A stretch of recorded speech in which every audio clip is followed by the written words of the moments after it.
Already যে কোডটা দেখতে পাচ্ছেন এটা হচ্ছে যে প্রথমে প্ল্যানেট নেম নিলাম কোথা থেকে, কম্বো বক্সের যে টেক্সট প্রপার্টি আছে সেই টেক্সট প্রপার্টি থেকে। কেন নিলাম, আমি আসলে কাজ করতেছি এখানে বাটন ক্লিক ইভেন্টে, বাটন ক্লিকের ভিতরে এই কোডটুকু লেখা। তো আমি যখন বাটন ক্লিক করতেছি তখন তো আসলে আগে আমি সিলেক্ট করে নিচ্ছি, তারপর তো বাটন ক্লিক করতেছি, তার আগে তো আমি বাটন ক্লিক করতেছি না। সো যদি আমি বাটন সিলেক্ট না করি সেক্ষেত্রে এই স্টেটমেন্টটা এক্সিকিউট হবে, তাই না? কেন এক্সিকিউট হবে? কারণ সে কোনো প্ল্যানেট নেমে সে হচ্ছে রিলেভেন্ট নাম পায় নাই, ওটা পুরো ফাঁকা থাকে প্রথমে, তাই না? কম্বো বক্সটা পুরো ফাঁকা থাকে। তো তখন যদি বাটন ক্লিক হয় সে আলটিমেটলি এই এসটা এক্সিকিউট করবে এবং বলবে যে আই ডোন্ট নো, মেসেজ বক্সে সে বলবে আই ডোন্ট নো। আর যদি এছাড়া আমি প্রথমে প্ল্যানেট নেমে কম্বো বক্সের যে টেক্সট প্রপার্টি সেই টেক্সট প্রপার্টি থেকে টেক্সটটা নিলাম, নিয়ে তারপর আমি চেক করতেছি যে এটা প্ল্যানেট কিনা, এটা স্যাটার্ন কিনা, এটা মার্স কিনা। যদি এই ধরনের কোনো কিছু হয় দেন আমি বলে দিচ্ছি যে এটা 3rd পজিশন, এটা 6th পজিশন, এটা 4th পজিশন, হোয়াটএভার, তাই না? জাস্ট ইফ এলস স্টেটমেন্ট একটা ইলাস্ট্রেশন, এছাড়া কিছু না।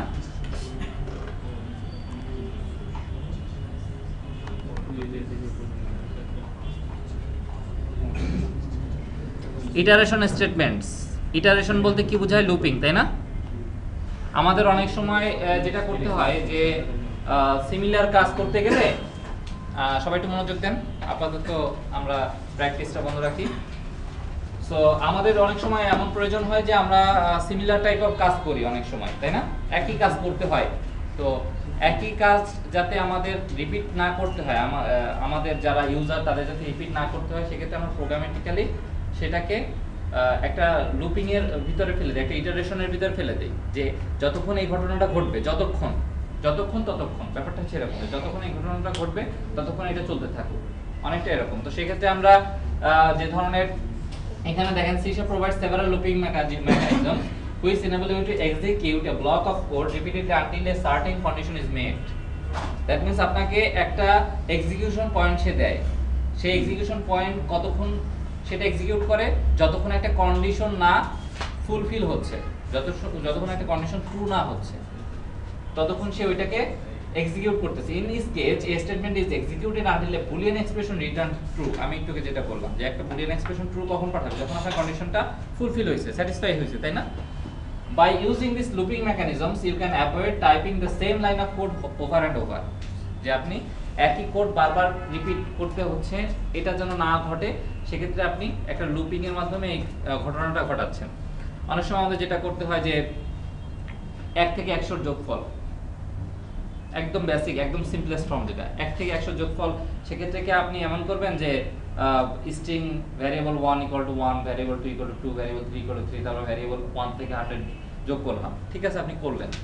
কিন্তু যদি আপনার কন্ডিশন পরবর্তীতে রিকোয়ারমেন্ট চেঞ্জ হয়ে যায়, না 100 না এখন 500, 1 থেকে 500, তখন আপনাকে 500টা ভ্যারিয়েবল মানে ডিক্লেয়ার করতে হচ্ছে, 500টা ভ্যারিয়েবল আবার যোগ করতে হচ্ছে। মানে এটার থেকে একজন কামলারে বসাই দিয়ে কোড করানো ভালো, মানে প্রোগ্রামারের থেকে, তাই না?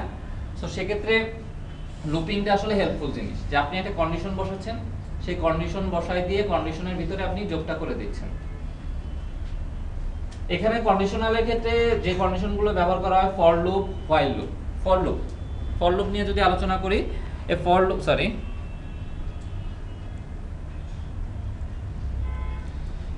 Loop must have 3 basic parameters. একটা ফর লুপের 3টা বেসিক প্যারামিটার থাকবে। প্রথমত এই must have a loop initialiser value. যে লুপটা যে শুরু করবেন, সেই লুপটা শুরু করার জন্য তার একটা ইনিশিয়াল পজিশন তাকে বলে দিতে হবে যে এই পজিশন থেকে আমার লুপটা শুরু হচ্ছে। এ লুপ এন্ডিং ভ্যালু, লুপটা কোথায় গিয়ে শেষ হবে, যতক্ষণ ততক্ষণ, তাই না? তো আপনি বলে দিচ্ছেন আসলে কোথা থেকে শুরু হবে এবং কোথায় গিয়ে শেষ হবে, কতক্ষণ এটা চলবে। and also an increment or decrement operator, এটা যে আপনি মানে লুপটা যে সামনে আগাচ্ছেন, তো কতটুকু আগাবেন, কতটুকু আগালে আপনি শেষ করবেন সেটা তো আপনি নিজেই ডিক্লেয়ার করবেন, তাই না? আপনি চিন্তা করছেন যে না আমি এই পথটা এখান থেকে অতদূর যাব, আপনি মানে নিজেই ডিটারমাইন করে নিছেন, কিন্তু আপনি কয় স্টেপ হাঁটবেন সেটা তো আপনার স্টেপটা আপনি নির্ধারণ করতেছেন, যে আমি 5 স্টেপ হেঁটে যাব, না লাফ দিয়ে যাব, নাকি দৌড়ায় যাব, ব্যাপারটা এরকম। সো লুপিং এর ক্ষেত্রে এরকম যে আপনি বলে দেন starting point, that means initialization. আমি সিনট্যাক্স লিখে ফেলি ফর লুপের ক্ষেত্রে, আপনারা ফর লুপ সম্পর্কে অলরেডি পরিচিত, তারপরও আমি আবার আলোচনা করতেছি।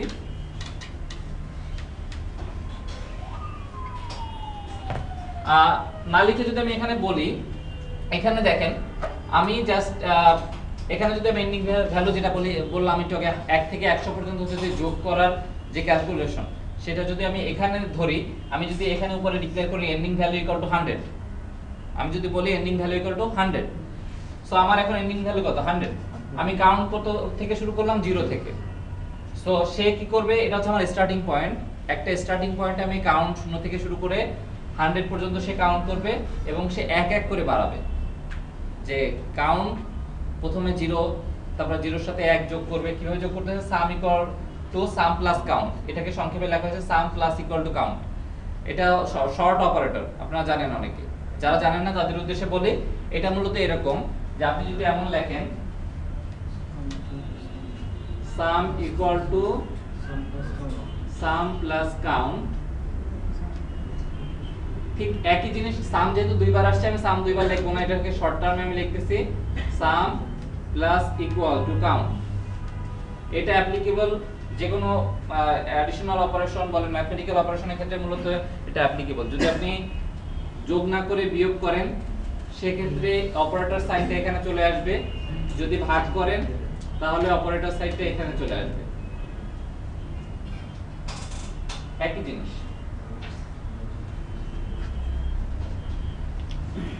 সো এখানে দেখতে পাচ্ছেন যে আমার ফর লুপের ক্ষেত্রে কাউন্ট ইকুয়াল টু 0 শুরু হলো, এন্ডিং ভ্যালু পর্যন্ত যাবে, সে যোগ করে আমাকে একটা সামের রেজাল্ট আলটিমেটলি আসবে। সেই রেজাল্টটা আমি পরবর্তীতে নেব, নিতে গেলে আমার সাম আগে ডিক্লেয়ার করা থাকা লাগবে। কারণ ফর লুপের এই কাউন্টের স্কোপ কতটুকু বলেন, এই যে আমি যে কাউন্টটা ডিক্লেয়ার করলাম এটার স্কোপ কতটুকু, এটা কখন শেষ হয়ে যাবে, এই ভ্যারিয়েবলের লাইফ টাইম কখন শেষ হয়ে যাবে? না, যখন আমি হচ্ছে, হ্যাঁ ঠিক আছে আপনার কথা ঠিক আছে, আমি কাউন্ট যখন 99 হবে তখন শেষ হয়ে যাবে, কিন্তু শেষ হবে তখনই যখন আমার এই যে ব্র্যাকেট হিসেবে ফর লুপটা থেকে আমি বের হয়ে আসব, তখন আমি কাউন্টটা আমার কি বাইরের ওয়ার্ড তো চিনবে না। কাউন্টের ওয়ার্ড কতটুকু, শুধু এতটুকু না, তার দুনিয়াটা এইটুকুর ভিতরেই আবর্তিত হচ্ছে, এর বাইরে কিন্তু সে পরিচিত না, সে চিনবে না। যদি আপনাকে সাম যেটা যোগ করতেছেন এটাকে যদি আপনার বাইরের ওয়ার্ল্ডে পরিচিত করাতে হয়, সে অবশ্যই সামটাকে বাইরের ওয়ার্ল্ডেই রাখা লাগবে, সে জাস্ট এখানে ভ্যালু আপডেট করে নিচ্ছে, এটা ক্লিয়ার থাকে না। অনেক সময় এইটার কারণেই অনেক ছোট ছোট প্রবলেমের কারণে বড় ধরনের কনফিউশনে তৈরি হয় এবং সেটা খুঁজে পেতে আরো বেশি কষ্ট হয়। সো এইসব ব্যাপারে একটু সাবধান থাকবেন। ফর লুপের ক্ষেত্রে আমরা বুঝতে পারছি, কিন্তু যদি এমন হয় যে nested for loop, nested for লুপের ক্ষেত্রে আসলে কি ঘটে, যদি এমন হয়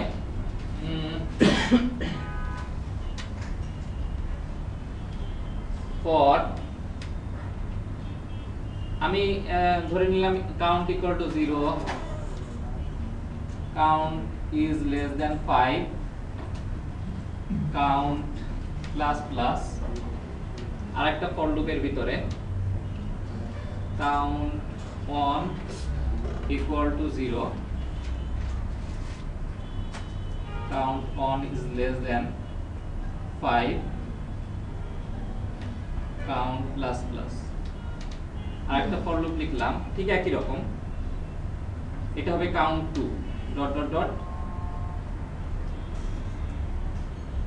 count 1 count 2 প্লাস প্লাস, এখানে স্টেটমেন্টটা আছে, যা আছে এখানে স্টেটমেন্ট আছে।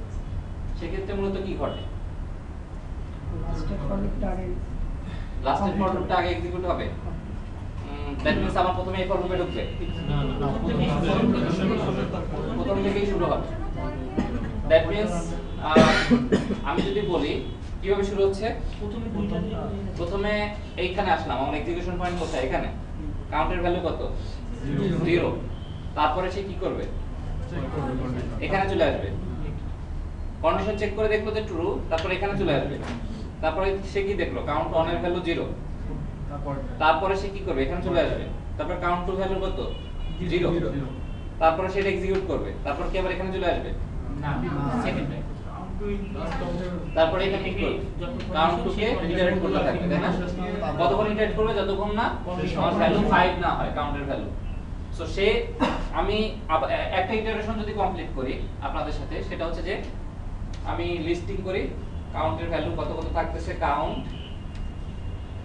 কাউন্ট না লিখে আমি যদি C1 লিখি, C1 C2 প্রথমে কাউন্টার ভ্যালু 0 এখানে আছে আমি এক্সিকিউশন পয়েন্ট তারপর আমি এখানে আসলাম count C1 C2 sorry C1 এর ভ্যালু 0 C2 এর ভ্যালুতে আসলাম C2 এর ভ্যালু আপাতত 0 সেটা এক্সিকিউট এখানে ইটারেট হচ্ছে তাই না ইটারেট হচ্ছে কিভাবে 0 0 1 0 0 2 0 0 3 এভাবে করে 5 পর্যন্ত সরি 4 পর্যন্ত 0 থেকে 4 পর্যন্ত ঠিক একই ভাবে আবার এটা 0 এটা কি হবে 1 আবার এটা 0 1 2 3 এভাবে কি হচ্ছে ব্যাপারটা যে এখানে এক এক করে বাড়তেছে কিন্তু এখানে টোটাল কমপ্লিট করে তার আগে লুপে যাবে তাই না তারপরে কমপ্লিট করে তার আগে লুপে যাবে এভাবে করে টোটাল লুপটা কমপ্লিট হচ্ছে কারো কোনো কনফিউশন আছে কিনা কনফিউশন থাকলে আমাকে বলেন ওকে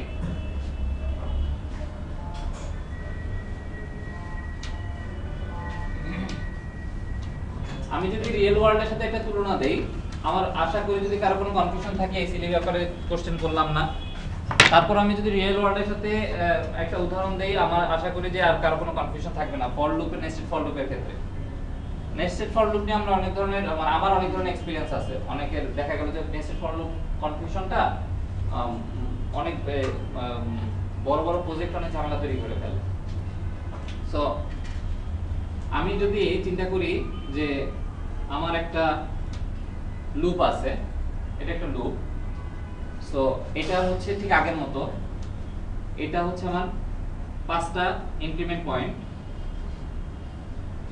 পাঁচটা পয়েন্ট সো এটা হচ্ছে আমার কোনটা প্রথম যে লুপটা C1 এর যে লুপ C1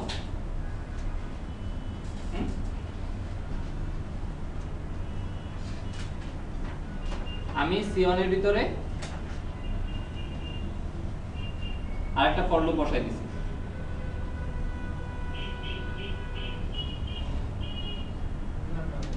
আমি বুঝাই দিচ্ছি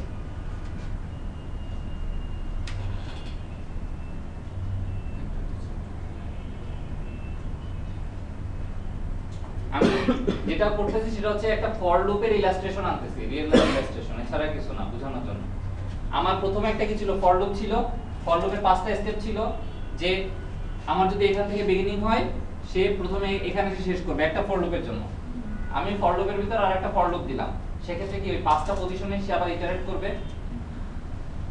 বুঝতে পারছেন দ্বিতীয় ফর লুপটা এটা হচ্ছে কোনটা দ্বিতীয় ফর লুপটা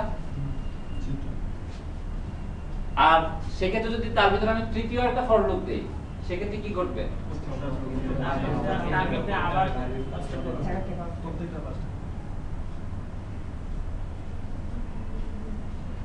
এটা এরকম পাঁচটা থাকবে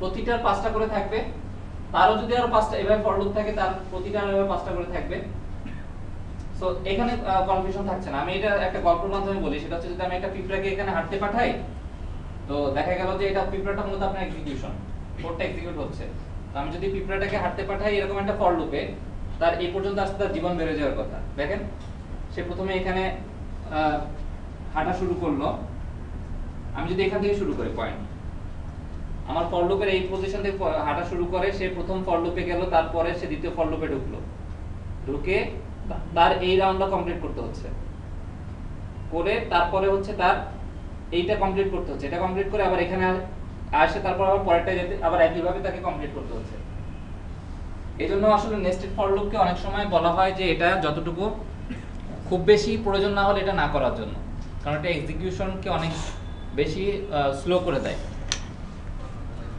হোয়াইল লুপ হোয়াইল লুপের ক্ষেত্রে যেটা হয় যে আমরা ফর লুপের ক্ষেত্রে দেখছিলাম যে আমাদের একটা কন্ডিশন আছে মাঝখানে থাকে প্যারামিটারের যে মাঝখানে একটা কন্ডিশন থাকে সেই কন্ডিশনের ট্রু হলে দেন সে সেটা থেকে যতক্ষণ ট্রু থাকে ততক্ষণ সেটাই সে ইটারেট করে আর হোয়াইল লুপের ক্ষেত্রে যেটা সেটা হচ্ছে যে যদি যত একটা কন্ডিশন প্রথমে থাকবে সেই কন্ডিশন যতক্ষণ ট্রু থাকবে ততক্ষণ সে এখানে ইটারেট করতেছে দুইটার পার্থক্য সরি ফর লুপ আর হোয়াইল লুপের ভিতরে মূল পার্থক্য মূল পার্থক্য এই যে প্রথমে কন্ডিশন আছে ফর লুপের ক্ষেত্রে ইনিশিয়ালাইজেশন আছে, হোয়াইল লুপের কোনো ইনিশিয়ালাইজেশন প্রথমে না, আপনার আগে ইনিশিয়ালাইজ করে দিতে হয় ভ্যালু। এইরকম দ্যাট মিন্স কন্ডিশন এখানে আপনার ফর লুপের ক্ষেত্রে আমি ফর লুপের ভিতরে স্কোপের ভিতরে একটা কন্ডিশন ইনিশিয়ালাইজ করে দিতে পারতেছি, তাই না? হোয়াইল লুপের ক্ষেত্রে কি সেটা পারতেছি? সেটা হচ্ছে না। আগে আমাকে কন্ডিশনটা কোথাও এক জায়গায় ডিক্লেয়ার করে আসতে হচ্ছে, ডিক্লেয়ার করে এসে তারপর এখানে চেক করতেছে যে আসলে এই কন্ডিশনটা ট্রু কিনা অথবা ফলস কিনা, ঠিক আছে? তারপর হচ্ছে আমি ইটারেট করতেছি। এটা হচ্ছে হোয়াইল লুপের ব্যাপার।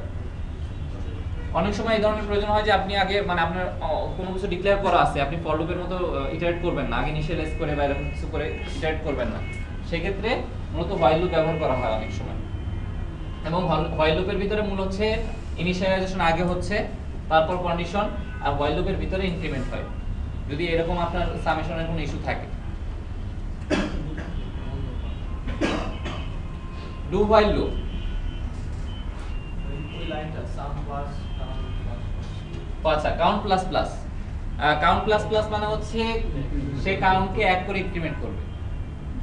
কাউন্টের যে ভ্যালুটা যাই থাকুক না কেন, আপাতত এখানে তো উল্লেখ করা নাই কোথাও, কিন্তু কাউন্টের যে ভ্যালুটা সে এক এক করে ইনক্রিমেন্ট করবে। যদি প্লাস প্লাস কাউন্ট থাকে আর কাউন্ট প্লাস প্লাস থাকে, এর ভিতরে একটা বেসিক ডিফারেন্স আছে। প্লাস প্লাস কাউন্ট মূলত হচ্ছে সে আগে একবার ইনক্রিমেন্ট করে নেবে। এটা মূলত ফর লুপের ক্ষেত্রে আরো ভালো ক্লিয়ার বোঝা যায়। ফর লুপে কি থাকে, সবার শেষে এখানে একটা ইনক্রিমেন্ট অপারেশন থাকে না? তো আমি যদি এখানে এভাবে কাউন্ট প্লাস প্লাস দেই, সে প্রথমে এখানে ইনিশিয়াল ভ্যালু নিয়েই সে শুরু করবে, তাই না? কিন্তু যদি আমি এখানে এমন দেই প্লাস প্লাস কাউন্ট দেই, সে প্রথমে এক বাড়ায় নেবে তারপরে শুরু করবে। এটা হচ্ছে পার্থক্য। Do while loop, do while loop হচ্ছে যে প্রথমে একটা ডু স্টেটমেন্ট থাকে, ডু ব্লক থাকে।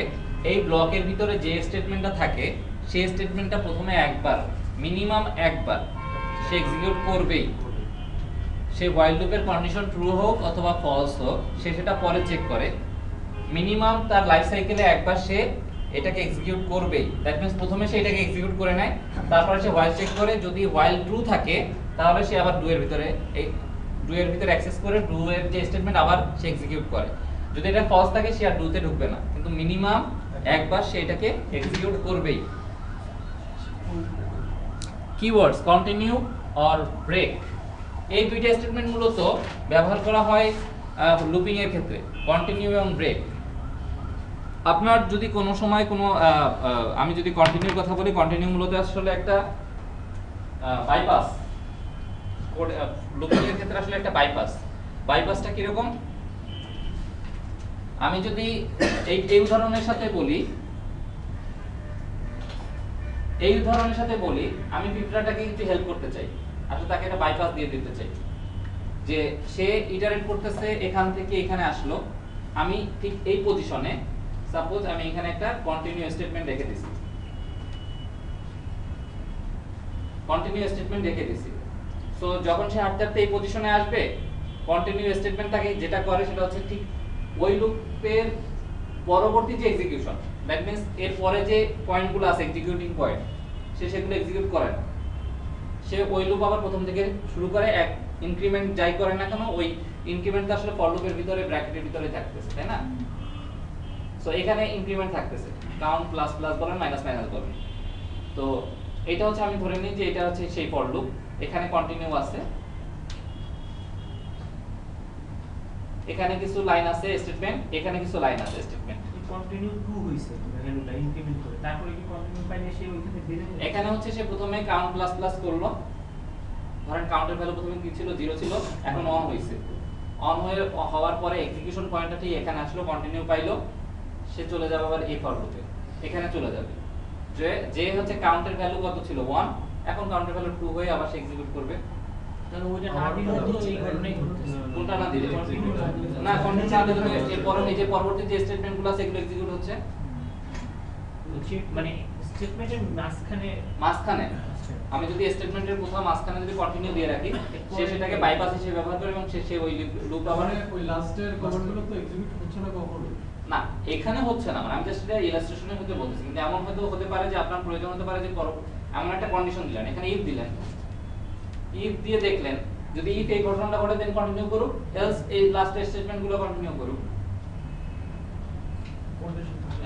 যদি কন্ডিশন থাকে এরকম যে ইফ এই কন্ডিশন যদি ট্রু হয় তাহলে সে কন্টিনিউ স্টেটমেন্ট এক্সিকিউট করুক, না হলে সে পরবর্তী লাস্টের স্টেটমেন্টগুলো এক্সিকিউট করুক।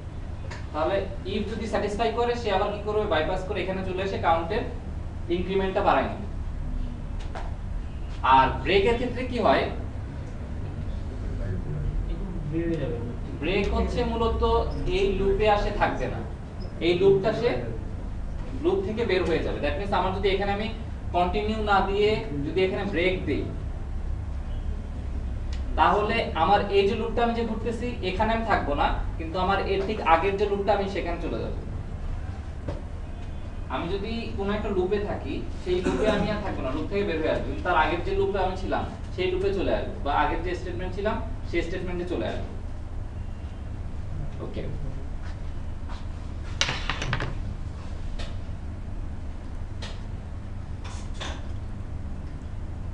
এখানে আমি যেটা বলছিলাম সেটাই যে একটা ব্রেক অথবা কন্টিনিউ দুইটার একটা মানে ইলাস্ট্রেশন, এছাড়া কিছু না।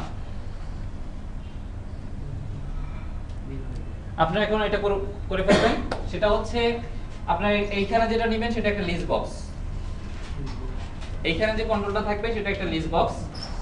আপনি এখানে একটা নাম্বার ইনপুট দিবেন, এখানে অ্যাড থাকবে না, এটা হচ্ছে ইটারেট লিখবেন, অ্যাড এর বদলে ইটারেট, অ্যাড লিখলেও লিখতে পারেন, কোনো সমস্যা নাই। আপনি এখানে একটা নাম্বার লিখবেন, সাপোজ আমি লিখলাম 5। সে যেটা করবে সেটা হচ্ছে এখানে দেখাবে 1 2 3 4 5,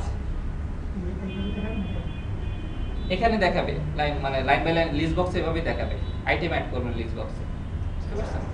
listbox.items.add, ঠিক আছে, লুপিং করে listbox.items.add করে আপনি নাম্বারটা অ্যাড করবেন। নাম্বারটা কি হবে, এটা items.add, যে লিস্ট বক্সে নেবেন .items.add। সো সেই ক্ষেত্রে আপনি এখানে যে নাম্বারটাই দিবেন না কেন, 10 দিলেন সে 1 থেকে 10 পর্যন্ত নেবে, যদি 20 দেন সে 1 থেকে 20 পর্যন্ত অটোমেটিক্যালি লিস্ট বক্সে আইটেমগুলো যোগ করবে। কিন্তু এটাকে আপনি কি করবেন, ফর লুপ দিয়ে করবেন। আমি চাই আপনি ফর লুপ দিয়ে এটা করবেন, এবং একই সাথে লিস্ট বক্সের কোন একটা এখানে তো দিলেন 5, 1 2 3 4 5, তাই না? আপনি যদি 4 নম্বরে ডাবল ক্লিক করেন, লিস্ট বক্সে সিলেক্ট করা যায় আইটেমগুলো, যেহেতু আপনি আইটেম হিসেবে অ্যাড করতেছেন, আইটেমগুলো সিলেক্ট করা যায়। কোন একটা আইটেমে যদি ডাবল ক্লিক করেন, আমার মেসেজ বক্সে দেখাবে যে you have selected the number, যে নাম্বারে আপনি ডাবল ক্লিক করছেন সেই নাম্বারটাই দেখাবে। এই কোডটা কি ডাবল ক্লিক করে তারপরে না, আমি আবার একটু বলি। আপনি ইনপুট দিলেন 5, লিস্ট বক্সে এখন বসে আছে কত, 1 2 3 4 5। 5 এ ক্লিক করে যখন আপনি অ্যাড এ ক্লিক করবেন তখন তো এইভাবে আসবে 1 2 3 4 5, এইভাবে আসবে। তারপরে যদি আপনি এখানে যে কোনো একটায় ডাবল ক্লিক করেন মাউসের, তখন একটা মেসেজ বক্স দেখাবে you have selected the number 4 or 3 or 2 or 5, মানে যেগুলো থাকবে তার ভিতরে। ওকে, শুরু করে দেন। আর এটা করবেন আপনার লুপ দিয়ে, লুপিং দিয়ে।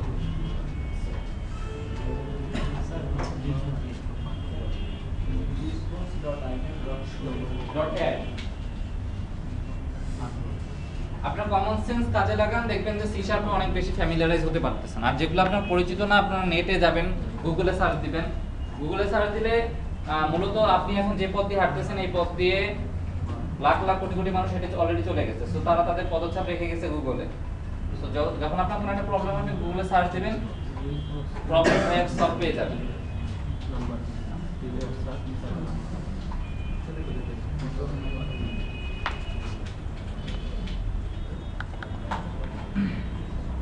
আপনারা এটা সবাই খেয়াল করেন। আমি একটা নতুন প্রজেক্ট নিলাম।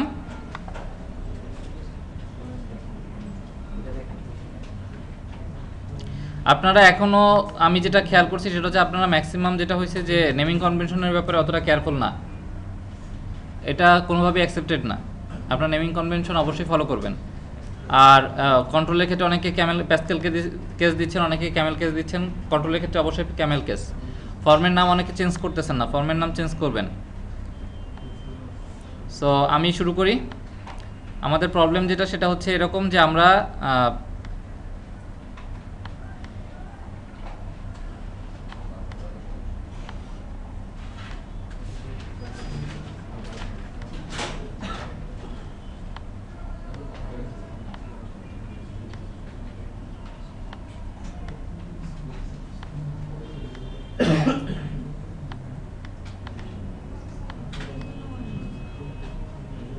অনেকে অনেক কিছু বুঝতে পারছেন না, সো আমি যখন কাজ করব তখন আমাকে জিজ্ঞেস করবেন, আমি বুঝাই দিব।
সো আমার মোটামুটি UI design complete.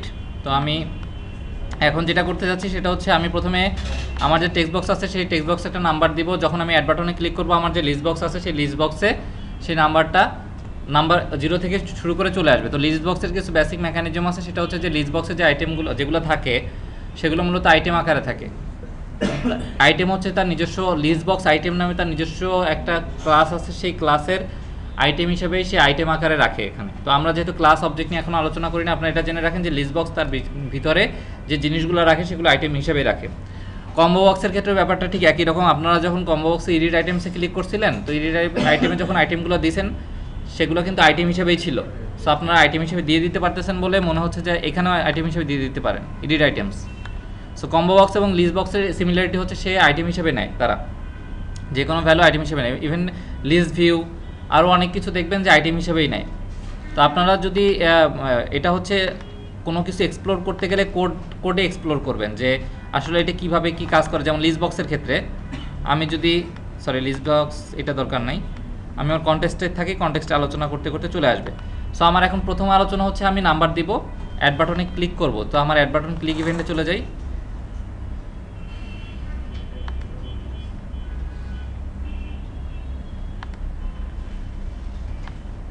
Add button click ইভেন্টে মূলত আমি কি করব যে আমার প্রথমে একটা নাম্বার নেব, ইন্ট এন্ডিং ভ্যালু, তাই তো? এটাই তো আমার এন্ডিং ভ্যালু হবে আলটিমেটলি।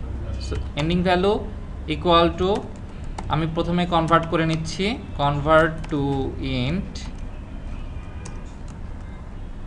আমার যে টেক্সট বক্স দিয়েছি সেটা হচ্ছে number text box dot text. So আমি প্রথমে একটা এন্ডিং ভ্যালু নিয়ে নিলাম। এখন আমি ফর লুপ চালাবো, for I equal to 0, I is less than ending value I plus plus। এটা রিশার্পার করে দিছে আমাকে না, রিশার্পার আমি যখন ক্লিক করছি আমি ট্যাব দিছি, সে ফর লুপের স্ট্রাকচার তৈরি করে দিছে আমাকে। সো ফর লুপের স্ট্রাকচার তো আপনারা জানেন, তাই না? সো আমার তো আসলে এত ঝামেলা দরকার না, আমাকে সেই স্ট্রাকচার দিছে, আমি জাস্ট এন্ডিং ভ্যালু দিয়ে দিলাম। এখন আমি আমার যে লিস্ট বক্স আছে সেটা নাম দেওয়া হয়েছে, নাম দেওয়া হয়নি, সো আমি নামটা দিয়ে আসি।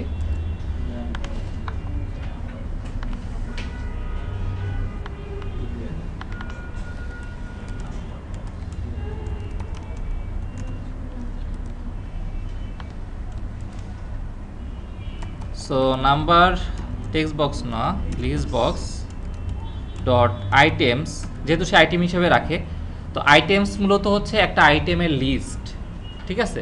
আইটেমস বলতে কি বোঝায়, অনেকগুলো আইটেম। সো এটা আসলে মূলত তার নিজস্ব একটা প্রপার্টি, এটা মূলত অনেকগুলো আইটেম রাখে। তো যেহেতু তার অনেকগুলো আইটেম আছে, তো আমি যদি তার ভিতরে একটা আইটেম যোগ করতে চাই, দ্যাট মিনস অ্যাড করা, আইটেমস ডট অ্যাড।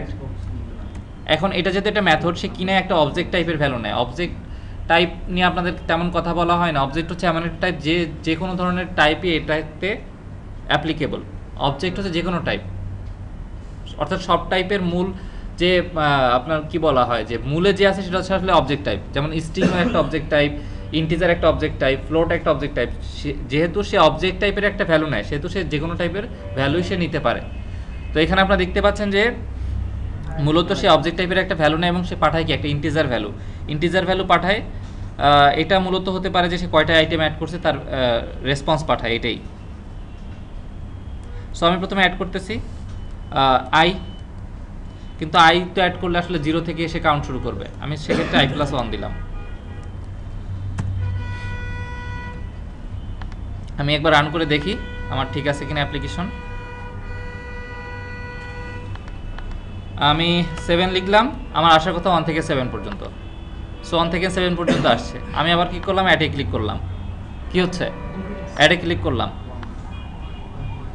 সে আবার বারবার কি করতেছে 1 থেকে 7 1 থেকে 7 1 থেকে 7 অ্যাড করতেছে। আমি যতবার ক্লিক করতেছি ততবার সে এই জিনিসটা নিয়ে আসতেছে। তখন আমার কি হচ্ছে, আসলে অ্যাপ্লিকেশনের ক্ষেত্রে এটা খুব বেশি কিন্তু কাজের জিনিস হচ্ছে না, এটা অ্যাপ্লিকেশনের একটা ছোটোখাটো বাগ হিসেবে থেকে যাচ্ছে, তাই না? সো এইটা কেন হচ্ছে, মূলত আমি যখন অ্যাডে ক্লিক করতেছি তখন সে কাজ করতেছে কীভাবে দেখেন। Add button click, ending value নিয়ে নিল, যেহেতু আমার এন্ডিং ভ্যালু অলরেডি আছে। তারপরে সে আবার ফর লুপটা ঘুরে আইটেমে জাস্ট অ্যাড করে দিচ্ছে, আইটেমে নতুন করে অ্যাড করছে। সো তার অ্যাড করতে কোনো সমস্যা নাই, সে অ্যাড করতেছে, আমার ভ্যালু বাড়তেছে। তো যাতে সে বারবার অ্যাড না করে, অ্যাড বাটন ক্লিক করার সময় বারবার ওই জিনিসগুলো অ্যাড না করে, সেক্ষেত্রে আমি কি করতে পারি, প্রথমবারে আমি আইটেমগুলো ক্লিয়ার করে নিলাম। যত আইটেম আছে আমি আইটেম ক্লিয়ার করে দিলাম, অ্যাড বাটন ক্লিক করলাম, ক্লিক করার পর আইটেম ক্লিয়ার হয়ে গেল, একবার ফর লুপ ঘুরে জাস্ট একবারই ভ্যালু রাখলো। সো আমার লিস্ট বক্সে নাম্বার লিস্ট বক্স আমি একই সাথে কিন্তু আপনাদের সাথে লিস্ট বক্সের সাথে ফ্যামিলিয়ারাইজ করে দিচ্ছি, উইন্ডোজ কন্ট্রোলের সাথে ফ্যামিলিয়ারাইজ করে দিচ্ছি। So number list box dot আইটেমসে যদি আপনি যান, ডট দেন, এর দেখবেন অনেকগুলো মেথড আছে। অ্যাড মেথড, অ্যাড রেঞ্জ মানে অনেকগুলো ভ্যালু একসাথে অ্যাড করা। ক্লিয়ার কি করে, removes all item from the collection. আমরা এখন এটা যাচ্ছি যে সে ক্লিয়ার করে ফেলুক, লিস্ট বক্স আইটেমটাকে সে ক্লিয়ার করে ফেলুক। এছাড়া দেখবেন কন্টেন্টস, আসলে কন্টেন্টস মূলত একটা বুলিয়ান টাইপের ভ্যালু পাঠায়, আপনারা এখানে দেখতে পাচ্ছেন। Determines whether the specified item is located within the collection. আপনার যদি কখনো এমন চেক করা লাগে যে লিস্ট বক্সে এই আইটেমটা আছে কি নাই, সে ট্রু পাঠাবে অথবা ফলস পাঠাবে, তখন আপনি কন্টেন্টস মেথডটা ব্যবহার করতে পারেন। এছাড়া আরও অনেক নিজস্ব মেথড আছে। ইন্ডেক্স অফ মূলত পাঠায় হচ্ছে সে যে ইন্ডেক্সে ভ্যালুটা আছে সেই ইন্ডেক্সের পজিশনটা সে পাঠাবে। অনেক সময় ইন্ডেক্স পজিশনও দরকার হতে পারে। সো আমাদের এখন এত কিছু দরকার নেই, আমাদের দরকার হচ্ছে ক্লিয়ার। সো আইটেমস ডট ক্লিয়ারে যদি আমি রাখি, এই মেথডটা প্রথমে ক্লিয়ার করে নেবে, তারপর হচ্ছে সে ভ্যালুগুলো অ্যাড করে দিবে। সো আমি যদি নাম্বার 8 দেই, অ্যাড করলো। আমি যদি বারবার অ্যাড দিই তাহলে এখন আর সে কী করতেছে না, নাম্বার অ্যাড করতেছে না। আমি যতবারই ক্লিক করি আমার প্রবলেম সলভড। সো এখন আমি যেটা চাচ্ছি সেটা হচ্ছে লিস্ট বক্স কেন নিলাম। লিস্ট বক্স এই কারণে নিলাম যে লিস্ট বক্সের প্রতিটা আইটেম সিলেক্ট করা যায়, যেটা টেক্সট বক্সে যায় না। টেক্সট বক্সে এভাবে সিলেক্ট করা যায় না। তো আমি চাচ্ছি কি যে যখন আমি একটা আইটেম সিলেক্ট করে শো বাটনে ক্লিক করব অথবা কোনো একটা আইটেমে ডাবল ক্লিক করব, সে কী করবে, আসলে আমাকে একটা মেসেজ বক্স দেখাবে, যেই মেসেজ বক্সে এই নাম্বারটা শো করবে যে your number is 4, your number is 3 or something. So আমি এখন যেটা করতেছি সেটা হচ্ছে যে প্রথমে আমি শো বাটনের ক্ষেত্রে লিখতেছি শো বাটন ক্লিক। সো আমি এখন চাচ্ছি যে লিস্ট বক্সে যে আইটেমটা সিলেক্টেড আইটেমটা তো সিলেক্টেড আইটেম। সো আমি মেসেজ বক্সে লিখলাম dot show you have selected, concatenate করে দিলাম। লিস্ট বক্স নাম দিয়েছিলাম হচ্ছে number list box dot selected. দেখেন সিলেক্টেড আইটেম নামে একটা ব্যাপার আছে, সিলেক্টেড আইটেমস নামে একটা ব্যাপার আছে। সিলেক্টেড আইটেম মূলত যেটা করে সেটা হচ্ছে যে একটা আইটেম সিলেক্ট করা থাকলে সেটা সে পাঠায়। সিলেক্টেড আইটেমস থাকলে যদি আপনি একাধিক আইটেম সিলেক্ট করেন, দ্যাট মিনস একটা লিস্ট বক্সে একাধিক আইটেম সিলেক্ট করা সম্ভব। আপনি নাম্বার 3 নাম্বার 4 দুইটাই সিলেক্ট করলেন, এটাও সম্ভব। সো আইটেমস দিলে একটা ওয়ান আইটেমস দিলে একটাই আসবে মিনিমাম, যেটা সিলেক্ট করছেন, আর একাধিক সিলেক্ট করলে একাধিক সে লিস্ট আকারে রাখবেন তার নিজের ভিতরে, আইটেমের লিস্ট। সো আমি এখানে সিলেক্টেড আইটেম হিসেবে নিলাম, যেহেতু আমি একটাই সিলেক্ট করতেছি। আর টুইস্টিং কল দিচ্ছে না এই কারণে কিছু কিছু ব্যাপার সে ইমপ্লিসিটলি নিজের ভিতরে টুইস্টিং কল করে নেয় স্ট্রিং কনকাটিনেশনের সময়। কিছু কিছু সময় টুইস্টিং কল দেওয়া দরকার হয় না। দেখেন আমি যদি এখন টুইস্টিং লিখি, রিশার্পার আপনারা অলরেডি অনেকে মনে হয় নিয়ে নিছেন, তারপরও টুইস্টিং যদি লিখি, টুইস্টিং যদি প্রয়োজন না হয় সে সেক্ষেত্রে এটাকে ডিম করে রাখে, তার মানে এটা দরকার ছিল না। দিলেও সমস্যা নেই, না দিলেও সমস্যা নেই, এরকম একটা ব্যাপার।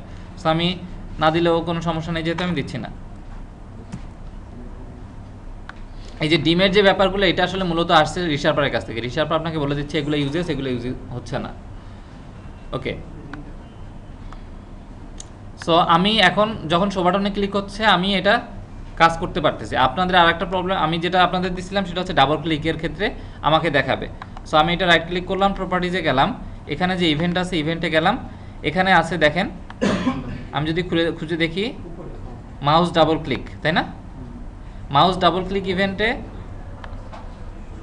অথবা ডাবল ক্লিকে গেলাম। সো এখানে আমি ঠিক এই একই জিনিস চাচ্ছি, আমি এটাকে কী করলাম, মেথড এক্সট্রাক্ট করে দিয়ে দিলাম, Ctrl+R+M, শর্টকাট কি হচ্ছে Ctrl+R+Ctrl+M, সে মেথডের এক্সট্রাক্ট করে দিবে শো মেসেজ।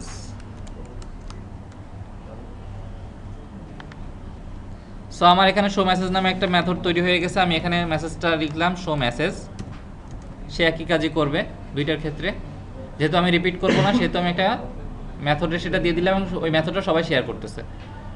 সো আমি এখন দেখি 8 অ্যাড, আমি যদি ডাবল ক্লিক করি তাও সে দেখাবে ইউ হ্যাভ সিলেক্টেড 3, যদি শোতে ক্লিক করি তাও সে একই জিনিসই দেখাবে, তাই না? ওকে, কারো কোনো কনফিউশন থাকলে আমাকে বলতে পারেন।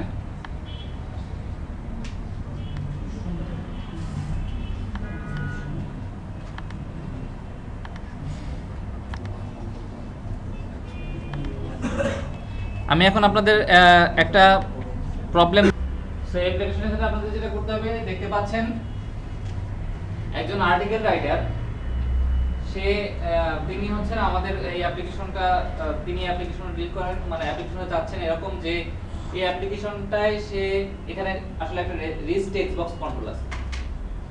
সো আমার যখন অ্যাপ্লিকেশনটা রান হয়, এই ফরম্যাটে রান হয়, সে তার আর্টিকেল বা যে কোনো আর্টিকেল, সেটা নেট থেকে হোক তার নিজের আর্টিকেল হোক, সে করে কি কপি পেস্ট করে এখানে, কপি করে এখানে পেস্ট করে দেয়। এটা তো সম্ভব না, আমরা টেক্সট বক্স একটা থাকলে সেটাকে বাইরে থেকে কপি পেস্ট করতে পারি। কপি পেস্ট করে এখানে একটা আর্টিকেল, সে লাইন অনেক বড় আর্টিকেল থাকে, সে আর্টিকেল এখানে দিয়ে দেয়। তো তার জানার আগ্রহ হচ্ছে ওই আর্টিকেলে একটা স্পেসিফিক শব্দ কতবার আছে, এটা তার জানার আগ্রহ, যে আসলে আমি যে আর্টিকেলটা দিছি বা আমি নিজে যে আর্টিকেলটা লিখছি, আমি এই আর্টিকেলে আমি এই শব্দটা কতবার ব্যবহার করছি। সো সাপোজ আমি যদি এখানে এমন লিখি যে this is a pen writes black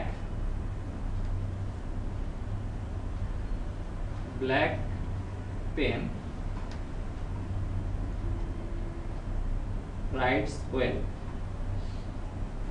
so এই ক্ষেত্রে যখন এটা অলরেডি সে কপি পেস্ট করে দিয়েছে আর্টিকেল, তার এরকম একটা আর্টিকেল আছে, তো সে জানতে চাচ্ছে যে তার পেন শব্দ যেটা, এই পেন শব্দটা আর্টিকেলে কতবার আছে এবং কিভাবে আছে।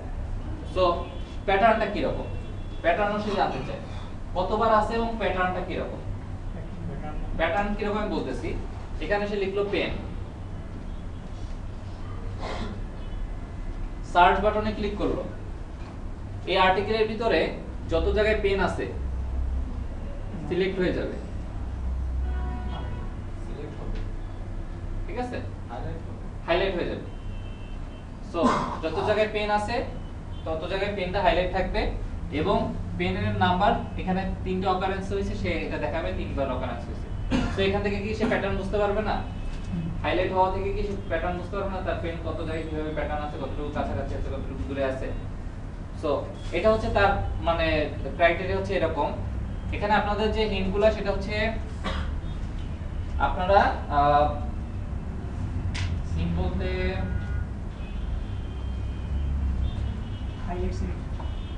হাইলাইটের ব্যাপারটা বলবো না, হাইলাইটের আপনাদের আইডেন্টিফিকেশন। এই লিস্ট টেক্সট বক্সের কাজ মূলত হাইলাইট করা, সিলেক্ট করা।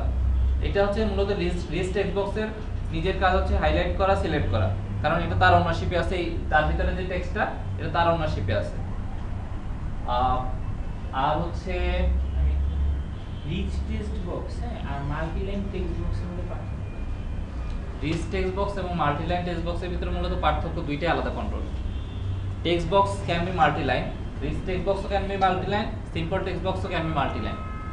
সো টেক্সট বক্স যেটা সিম্পল যে টেক্সট বক্স তার নিজস্ব কিছু অনেক জিনিসপত্র যেটা নাই, যেমন আপনি হাইলাইট করতে যাচ্ছেন এটা সিম্পল টেক্সট বক্স সেটা দিবে না, রিচ টেক্সট বক্সটা আপনাকে অফার করতে হয়তো এই কারণে আমি আপনাদের রিচ টেক্সট বক্স দিতে বলছি। স্যার মাল্টিলাইন ট্রু করলে কি স্ক্রলটা দেখা যাবে? মাল্টি লাইন যদি ট্রু করা হয় পুরো টেক্সট বক্সে, হ্যাঁ, তাহলে স্ক্রল দেখা যাবে না। যদি আপনার ওই যতটুকু টেক্সট বাউন্ডারি আছে তার বেশি যদি টেক্সট চলে আসে তখন সে হচ্ছে মাল্টি লাইনে অটোমেটিক্যালি স্ক্রল বার দিয়ে দিবে। ওকে, এখন যেসব জিনিস লক্ষণীয় সেটা হচ্ছে এরকম পেন আসছে, মানে এখন আপনাদের যে আরো একটু সামনে লেভেলে বলি, যেহেতু এটা আপনাদের হোম টাস্ক, প্রথমে এটা করতে আপনাদের ঘাম ধরে যাবে, তারপর পরবর্তী কথাগুলো বলি। যে পেন সিলেক্টেড, রাইটার ঠিক ওই একই সময় এখান থেকে পেনটা মুছে দিয়ে লিখলো ব্ল্যাক। ব্ল্যাক লিখলে তখন কিন্তু এমন হবে, যদি আপনাদের মানে এই আগের ক্রাইটেরিয়া রাখেন তখন ব্ল্যাক লিখলে যেটা হবে সে পেনও সিলেক্ট করে রাখতেছে, ব্ল্যাকও সিলেক্ট করে রাখতেছে। এরকম হলে হবে না, সে পেনটা ডিসিলেক্ট করে দেবে, ব্ল্যাকটা আবার সিলেক্ট করবে এবং এখানে দেখাবে নাম্বার অফ রেফারেন্স 2।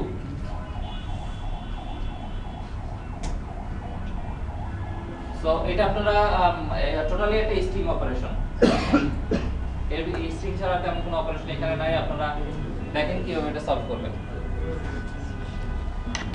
আমি পরের কনটেক্সটে চলে যাচ্ছি।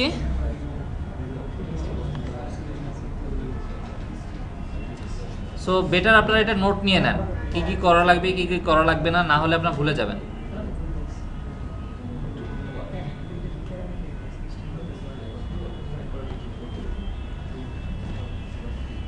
আমি কি এটা মুছে দিব?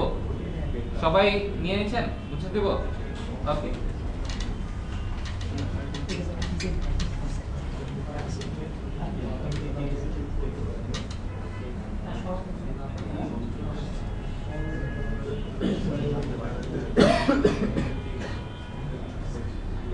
এখন আপনাদের সাথে যেটা নিয়ে আলোচনা করব সেটা হচ্ছে অ্যারে। What is array? অনেক অ্যারে নিয়ে কিন্তু আমরা সেই অনেক আদিকাল থেকে আলোচনা করে আসতেছি, তাই না? অ্যারে হচ্ছে সি তে সবথেকে বেশি ইউজ, মানে যেটা ইউজ করা হয় অ্যারে হিসেবে ইউজ করা হয় স্ট্রাকচার। সো মানে অ্যারেটা মূলত হচ্ছে সবথেকে simplest data structure, simplest data structure. So এখানে দেখেন we use an array to store similar type of data together. An array is a data structure that contains a number of variables called the elements of the array. আমি এত কিছুতে যাচ্ছি না, আমি সংক্ষেপে বলি।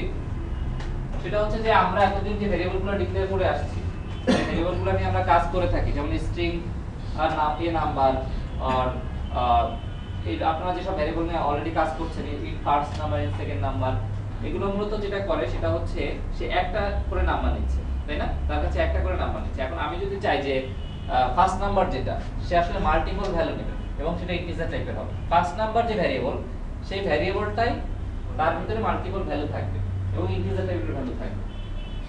সো সেক্ষেত্রে আসলে আমাকে কি করতে হবে, মানে একটা কালেকশনের হেল্প দিতে হচ্ছে, যেখানে আসলে ফার্স্ট নাম্বার ভ্যারিয়েবলটাই ইউজ হচ্ছে কিন্তু তার ভিতরে অনেকগুলো ভ্যালু আছে। ফার্স্ট নাম্বার যদি আমি না বলি যে আমি যদি এটা ভ্যারিয়েবলের নাম দিই মাল্টিপল ভ্যালু, সিঙ্গেল ভ্যালু আর মাল্টিপল ভ্যালু, দুইটা নাম দিলাম। একটা হচ্ছে সিঙ্গেল ভ্যালু, একটা ভ্যারিয়েবলের নাম, এটা হচ্ছে ইন্টিজার টাইপ, সে মূলত একটাই ভ্যালু নেয়। এখন আমি যদি চাই যে ইন্টিজার টাইপের একটা কোন একটা ভ্যারিয়েবল সে হচ্ছে মাল্টিপল ভ্যালু নেবে এবং সেটা হবে ইন্টিজার টাইপের, সেক্ষেত্রে আমাকে অ্যারে হেল্প দিতে হচ্ছে, অথবা এমন একটা কালেকশন যে আসলে সিমিলার টাইপ ডাটা নেয় তার ভিতরে। অ্যারেটা হচ্ছে সেরকম একটা সিমিলার টাইপ ডাটা নেয় যার যার ভিতরে সে হচ্ছে মাল্টিপল ভ্যালু নাই। তো ডিক্লারেশনের ইস্যুটা হচ্ছে এরকম, ইন্টিজার, অ্যারে, অ্যারে সাইন, দেন নাম্বারস, দেন নিউ ইন্টিজার। আপনাকে অবশ্যই সাইজটা ডিফাইন করে দিতে হবে ডিক্লারেশনে। আমরা সি তে কি করতাম মনে আছে আপনাদের? আমি যদি একটা মাল্টিপল ভ্যালু নিই তাহলে আমি সি তে কি করব? Int array name indexing multiple value, তাই না? পরে এখানে, তাই তো? এখানে আমি কি বলে দিচ্ছি? ইন্ডেক্স নাম্বার তার সাইজ বলে দিচ্ছি। ইন্ডেক্স নাম্বার কি? Size Not index number. It is the size of the array, তাই না? অনেকে এটা ভুল করেন যে এটা আসলে তার ইন্ডেক্স নাম্বার। এটা ইন্ডেক্স নাম্বার না, এটা তার সাইজ। তো আমি আসলে বলে দেই তার সাইজ কত এখানে, এবং অ্যারেতে অবশ্যই ডিক্লেয়ারের সময় সাইজটা ফিক্স বলে দিতে হয়। এটা সি তেও ছিল, সি প্লাস প্লাসেও আছে, সি শার্পেও আছে, জাভাতে আছে, যে ল্যাঙ্গুয়েজে জান না কেন, অ্যারে সাইজ বলে দিতে হয়। দ্যাট মিন্স এটা আছে ফিক্স সাইজ, তাই না? The size fixed. সো আমি এখানে সাইজ বলে দেই, কিন্তু সি শার্পের ক্ষেত্রে ডিক্লারেশন ইস্যুটা কেমন? আমি প্রথমে একটা ভ্যারিয়েবলের নাম ডিক্লেয়ার করতেছি ইন্টিজার, দেন এখানে লিখলাম মাল্টিপল ভ্যালু,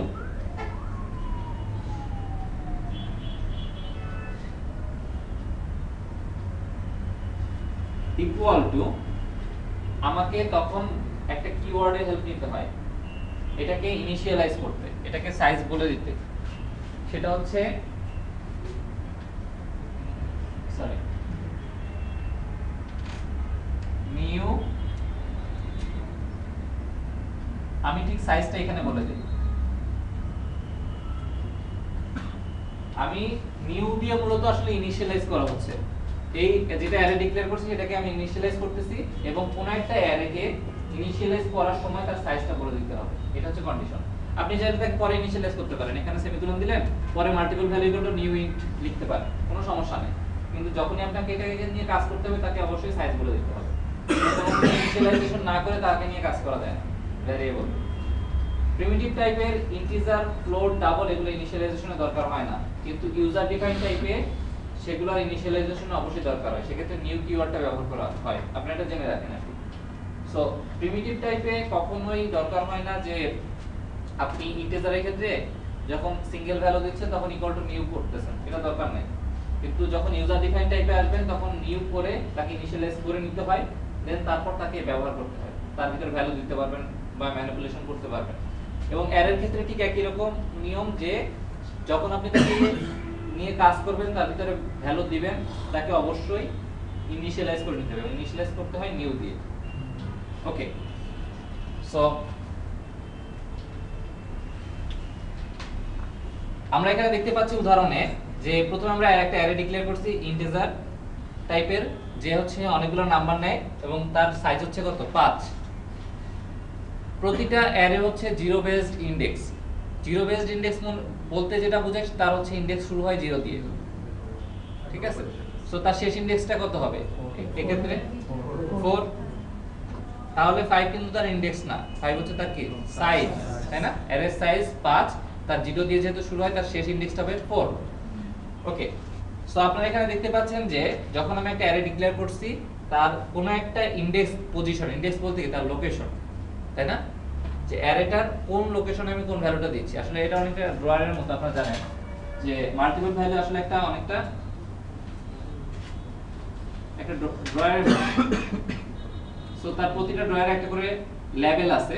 আমরা যেমন ড্রয়ার মেইনটেইন করি আমাদের অফিসে, যে এটা হচ্ছে 0 নাম্বার, এটা হচ্ছে 1 নাম্বার, এটা হচ্ছে 2 নাম্বার, এটা হচ্ছে 3 নাম্বার, এটা হচ্ছে 4 নাম্বার, এটা হচ্ছে 5 নাম্বার, এটা হচ্ছে 6 নাম্বার। সো আমি কত নাম্বার ড্রয়ারে কি ভ্যালু রাখবো এটা আসলে ওই লোকেশন, ড্রয়ারের লোকেশন কত এটা দিয়ে আমি অ্যালোকেট করি। 0 নাম্বার ড্রয়ারে আপনি যদি রাখেন 5, তাহলে আপনি এভাবে লিখবেন multiple value or numbers 0 equal to 5, তাই না? ওকে, সো এখন আমি যদি এমন হয় যে আমি একটা নাম্বারস অ্যারে ডিক্লেয়ার করছি যার সাইজ হচ্ছে 5, তাকে আমি 5টা সাইজে ভ্যালু দিয়ে দিয়েছি। এখন আমার এমন দরকার যে আমি আরো 25টা ভ্যালু দিতে চাই। আমার কথা বুঝতে পারতেছেন কিনা দেখেন, যে আমি আরো 25টা ভ্যালু দিতে চাই, আমার নতুন 25টা ভ্যালু আসছে, আমি সেটা দিতে চাই। ঠিক এই নাম্বারসকে। এটা কিভাবে সম্ভব? ওয়ারের সাইজ যেটা চেঞ্জ সাইজটা চেঞ্জ করলে কি ডাটাগুলো থাকবে? আমাকে তো ইনিশিয়ালাইজ করতে হচ্ছে নাম্বারস, ইনিশিয়ালাইজ করলে তো ডাটা থাকবে না। তখন আমাকে কি করতে হচ্ছে? আরেকটা অ্যারে হেল্প দিতে হচ্ছে। আরেকটা অ্যারে হেল্প কিভাবে নিতে হবে? আরো তাকে সাইজ ডিফাইন করে দিতে হচ্ছে, যার সাইজ 25 ডিফাইন করে দিয়ে দেন আমাকে এই পাঁচটা ডাটা ওখানে ট্রান্সফার করতে হবে আগে। ট্রান্সফার করে বাকি মানে দ্যাট মিন্স তখন সাইজ কি হবে? 30। সো আমি তখন একটা 30 সাইজ অ্যারে নিতে হবে, অ্যারে নিয়ে তাকে 5টা ডাটা দিতে হবে, দিয়ে বাকি 25টা ডাটা দিলাম। ফাইন। পরবর্তীতে আমার আরো রিকোয়ারমেন্ট বাড়লো। আমার দেখা গেল যে আমি এটা দিয়ে আমার হচ্ছে ফেসবুক অ্যাকাউন্ট হোল্ডারদের মেইনটেইন করি। সো আমার প্রতিদিনই লাখ লাখ অ্যাকাউন্ট, আমি প্রতিদিনই সাইজ বাড়ায় কি এটা কি সম্ভব? মেইনটেনেবল থাকছে না। এটা কেন পসিবল হচ্ছে না কেন? কারণ প্রবলেম এক জায়গায় যে এটা সাইজ ফিক্সড সাইজ। এটা হচ্ছে মূলত অ্যারে লিমিটেশন। এটা হচ্ছে limitation of array is it is fixed size. Okay, so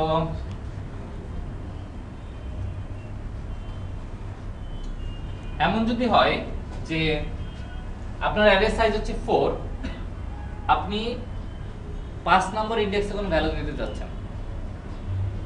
আপনার অ্যারে সাইজ 4, তার মানে কি লাস্ট ইনডেক্স কত? 3। কিন্তু আপনি 5 নম্বর ইনডেক্সে ভ্যালু দিতে যাচ্ছেন। সেই ক্ষেত্রে সে কি করবে? সে একটা অঘটন পাঠাবে। অঘটনটার নাম হচ্ছে index out of range exception.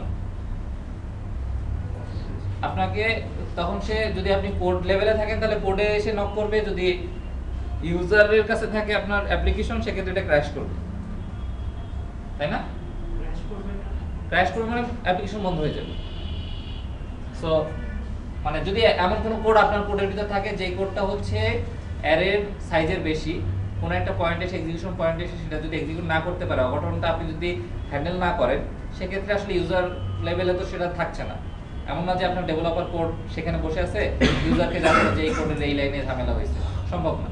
So সেক্ষেত্রে কোডটা ভেঙে পড়বে বা অ্যাপ্লিকেশনটা ভেঙে পড়বে। অ্যারে এমনও সম্ভব যে আপনি অ্যারের সাইজ ডিক্লেয়ার না করে অ্যারেকে ওই সময় ইনিশিয়ালাইজ করে দিতে পারেন ভ্যালু দিয়ে। সো সেক্ষেত্রে কি সাইজ ডিক্লেয়ার হচ্ছে না? ইনিশিয়ালাইজ করার সময় যদি আপনি তাকে ভ্যালু দিয়ে দেন, সেক্ষেত্রে কি সাইজ ডিক্লেয়ার হচ্ছে না? সাইজ ডিক্লেয়ার হচ্ছে। কিভাবে হচ্ছে? আমি এই অ্যারেটার এইটা দেখেন, প্রথমটা সেটা হচ্ছে ইন নাম্বারস নিউ ইন, প্রথমে সাইজ ডিক্লেয়ার করে দিলাম, 5টা ভ্যালু দিয়ে দিলাম, সম্ভব। পরবর্তীতে যেটা করছি সেটা হচ্ছে ইন নাম্বারস, আর প্রথমে 5টা ভ্যালু দিয়ে দিলাম। সে যখন 5টা ভ্যালু পাইলো এট ফার্স্ট লেভেল, আমি বলছি যে প্রথমে তাকে ইনিশিয়ালাইজ করতে হয়, এটা হচ্ছে তার ইনিশিয়ালাইজেশন। সেই ইনিশিয়ালাইজেশনে যদি 5টা ভ্যালু পায়, সেটাই হবে তার সাইজ। সে তখন ওইটাকে তার সাইজ হিসেবে নিয়ে নেবে যে আমার সাইজ 5 এবং আমার কাছে এই 5টা ভ্যালু আছে প্রথমেই।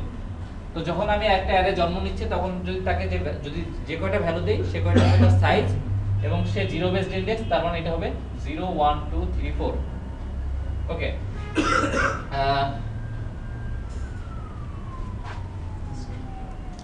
একইভাবে আমি যদি একটা স্ট্রিং টাইপের অ্যারে ডিক্লেয়ার করি, আমি এইভাবে ডিক্লেয়ার করতে পারি। তার 0 নম্বর ইনডেক্স আছে এলিফ্যান্ট, 1 নম্বর ইনডেক্সে আছে ক্যাট, 2 নম্বর ইনডেক্সে আছে মাউস। তার সাইজ কত? 3। ওকে, আমরা যে কাজটা করছি একটু আগে, ওই টাইপেরই কাজ এখানে। জাস্ট দেখেন একটা উদাহরণ দেওয়া আছে যে আমি একটা ডাবল টাইপের একটা অ্যারে ডিক্লেয়ার করছি। সেই অ্যারেতে আমি প্রথমে এটা ইনিশিয়ালাইজেশন যোগ করার জন্য, তো আমি ফর লুপ চালাইলাম, index equal to 0, index is less than, just index wise আমি ইটারেট করব। সো আমি পরবর্তীতে যেটা করতেছি সেটা হচ্ছে যে ইনডেক্সের থেকে এক ভ্যালু জাস্ট দেখানোর জন্য যে 1 নম্বর ইনডেক্সে number of index, that means 0 নম্বর ইনডেক্সে সে ডাবল, সে ইউজারের কাছ থেকে ভ্যালু নিচ্ছে। এখন console.readline এর মানে হচ্ছে ইউজারের কাছ থেকে ভ্যালু নিচ্ছে। console.read কি প্রথম দিন আপনাদের বলছিলাম।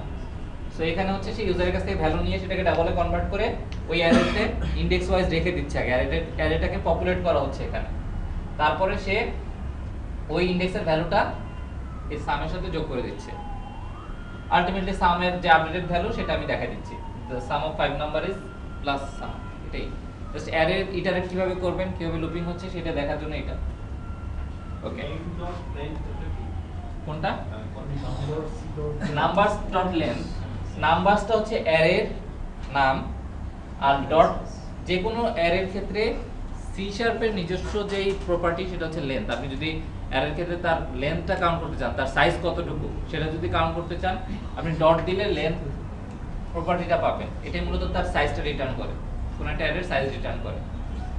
তো আপনি যদি কোনো একটা অ্যারের মানে কতটা সাইজ সেটা জানতে গেলে নাম্বার ডট লেন্থ কল করবেন, সে তার সাইজটা রিটার্ন করে দিবে এবং এটা তার এখন আপাতত এন্ডিং ভ্যালু ইন্ডেক্সের ক্ষেত্রে।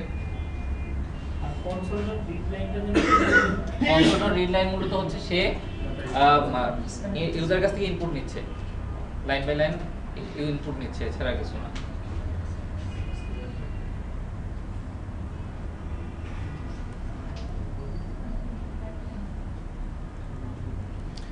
ডটনেটের নিজস্ব অ্যারে বলতে নিজস্ব একটা ক্লাস আছে, অ্যারে ক্লাস। অ্যারে ক্লাস কিন্তু ফ্যাসিলিটি দেয় আপনাকে, সেটা হচ্ছে আপনি যদি প্রয়োজন মনে করেন যে কোনো একটা অ্যারেকে শর্ট করবেন, শর্টিং কারে বলে যে নাম্বার ওয়াইজ সিরিয়াল করবেন, কোনো একটা অ্যারেকে রিভার্স করবেন, কোনো একটা অ্যারে থেকে একটা আইটেম রিমুভ করবেন, এই ফ্যাসিলিটিগুলো আপনি এই অ্যারে ক্লাসের মাধ্যমে এই অ্যারে ক্লাসের হেল্প নিয়ে করতে পারেন। অ্যারে ডট শর্ট, অ্যারেটা পাঠিয়ে দেন তার ভিতরে, সে ওটা শর্ট করে নেবে। অ্যারে ডট রিভার্স, তার ভিতরে অ্যারেটা পাঠিয়ে দেন, সে সেটাকে রিভার্স করে নেবে। এছাড়াও অ্যারে ডট দিলে আরো অনেক মেথড পাবেন, আপনারা দেখে নেবেন যে আসলে অ্যারে সে নিয়ে আর কি অনেক কিছু করতে পারে, অপারেশন চালাতে পারে। ইন্ডেক্স অফ নামে একটা মেথড আছে। ইন্ডেক্স অফ, আমি আপনাদের হিন্ট দেই, আমি যে অ্যাপ্লিকেশনটা দিছিলাম আপনাদের আজকে, সেই অ্যাপ্লিকেশনে ইন্ডেক্স অফ স্ট্রিং অপারেশনের ক্ষেত্রে ইন্ডেক্স অফ একটা ভালো কাজ দিবে আপনাদের। সো ইন্ডেক্স অফ যে মেথডটা অ্যারের ক্ষেত্রে, সেটা হচ্ছে মূলত আপনি কোন একটা নাম্বার প্রথমে অ্যারের নাম বলে দিবেন, তার ভ্যালু বলে দিবেন, ওই ভ্যালুটা ওই অ্যারেতে কোন ইন্ডেক্সে আছে সেটা মূলত ইন্ডেক্স অফ মেথডে রিটার্ন করবে।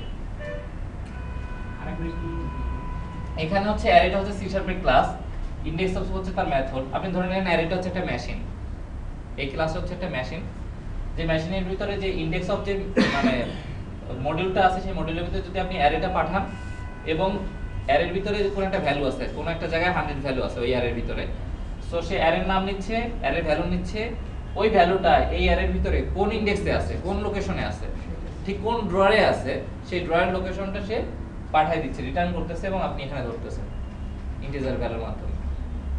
এটাই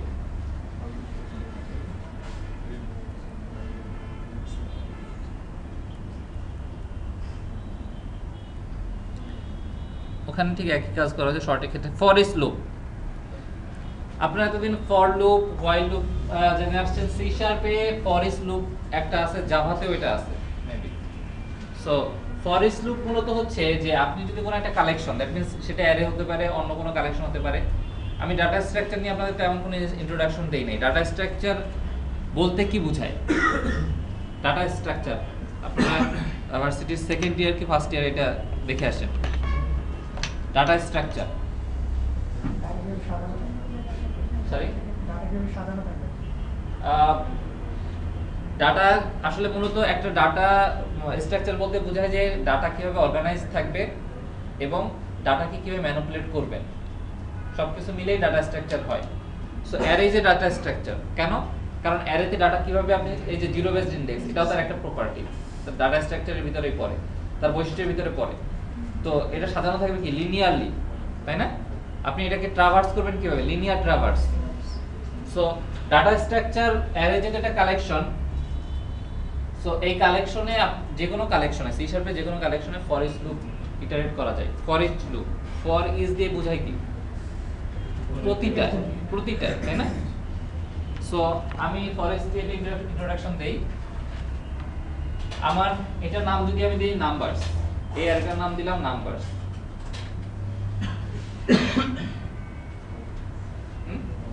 আমাকে এতক্ষণ যেটা করতে হয়েছে, কোন একটা অ্যারেতে কোন একটা ভ্যালু ইটারেট করতে গেলে, কোন একটা ভ্যালু বের করে নিয়ে আসতে গেলে তার ইনডেক্স পজিশন জানতে হচ্ছে। ইনডেক্স পজিশন জেনে তারপর হচ্ছে ওই ইনডেক্স পজিশন বলে দিয়েছি, তারপর সে ভ্যালু রিটার্ন করতেছে, তাই না? কিন্তু আমি চাচ্ছি না যে ইনডেক্স পজিশন জেনে আমি কাজ করব, আমি চাচ্ছি ডাটা নিয়ে আমি কাজ করব, মানে কোন একটা ডাটা নিয়ে আমি কাজ করব। আমার ইনডেক্স পজিশন নিয়ে এত মাথা কামানোর প্রয়োজন আমি মনে করতেছি না, বা আমার জন্য এটা সমস্যা তৈরি করতেছে। সো এখানে যদি আমার ভ্যালু থাকে 5, এখানে থাকে 10, এখানে থাকে 12, এখানে থাকে 30, 50, 70, 80 এগুলো হচ্ছে তার ভ্যালু ওই লোকেশনে ড্রয়ার লোকেশনে ভ্যালু। তো আমি যদি এখন ফর ইচ লুপের স্ট্রাকচারটা হচ্ছে অনেকটা এরকম ফর ইচ এই কনটেক্সটে আপনি যে ভ্যারিয়েবল নিয়ে কাজ করবেন, যেমন আমার হচ্ছে এখানে ইন্টিজার টাইপের অ্যারে। সো আমি এই কনটেক্সটে যেটা আমরা যেমন ফর লুপের ক্ষেত্রে কি দেখছিলাম, কনটেক্সটে একটা কাউন্ট ভ্যারিয়েবল থাকে যার স্কোপ থাকে অতটুকু লেভেলে, ঠিক সেরকমই আমি এখানে একটা ভ্যারিয়েবল ডিক্লেয়ার করতেছি ইন্ট ভ্যালু ইন হচ্ছে বলতে বোঝায় যে আসলে কোন কালেকশনে সে ইটারেট করবে। number of in means index. No, in means কোন কালেকশনে সে ইটারেট করবে। আমি এখানে বলে দিচ্ছি যে নাম্বারস, এটা হচ্ছে ফর ইচ এর স্ট্রাকচার। আমি প্রথমে এটা তাকে একটা ওই কনটেক্সটের জন্য একটা ওই স্কোপের জন্য একটা ভ্যারিয়েবল ডিক্লেয়ার করে দিলাম ইন্টিজার টাইপের ভ্যালু না দিয়ে আমি যদি দেই ইন্ট নাম্বার বা এ নাম্বার তাহলে আরো সুবিধা হবে। এ নাম্বার জাস্ট এটা একটা ভ্যারিয়েবল এ স্কোপের জন্য, এই লুপিং এর জন্য int A number in numbers, that means নাম্বারের ভিতরে নাম্বারের জিনিসগুলো কি নাম্বার চলে আসবে। হ্যাঁ নাম্বারে আপনারা বুঝতে পারছেন যে আসলে এটা অনেক ডেসক্রিপটিভ, যে আমি যখন লুপিং শুরু করব এই নাম্বারটা মূলত এই নাম্বারসে ইটারেট করবে এমন ভাবে প্রথমে সে এই নাম্বারটা পাবে লুপিং এর শুরুতে ভ্যালু 5, এই নাম্বারের কাছে তখন হয়ে যাবে ভ্যালু 5। তো আমি যদি এখন এখানে রাখি sum = 0, এখানে তাহলে আমার এরকম হবে sum plus equal to a number।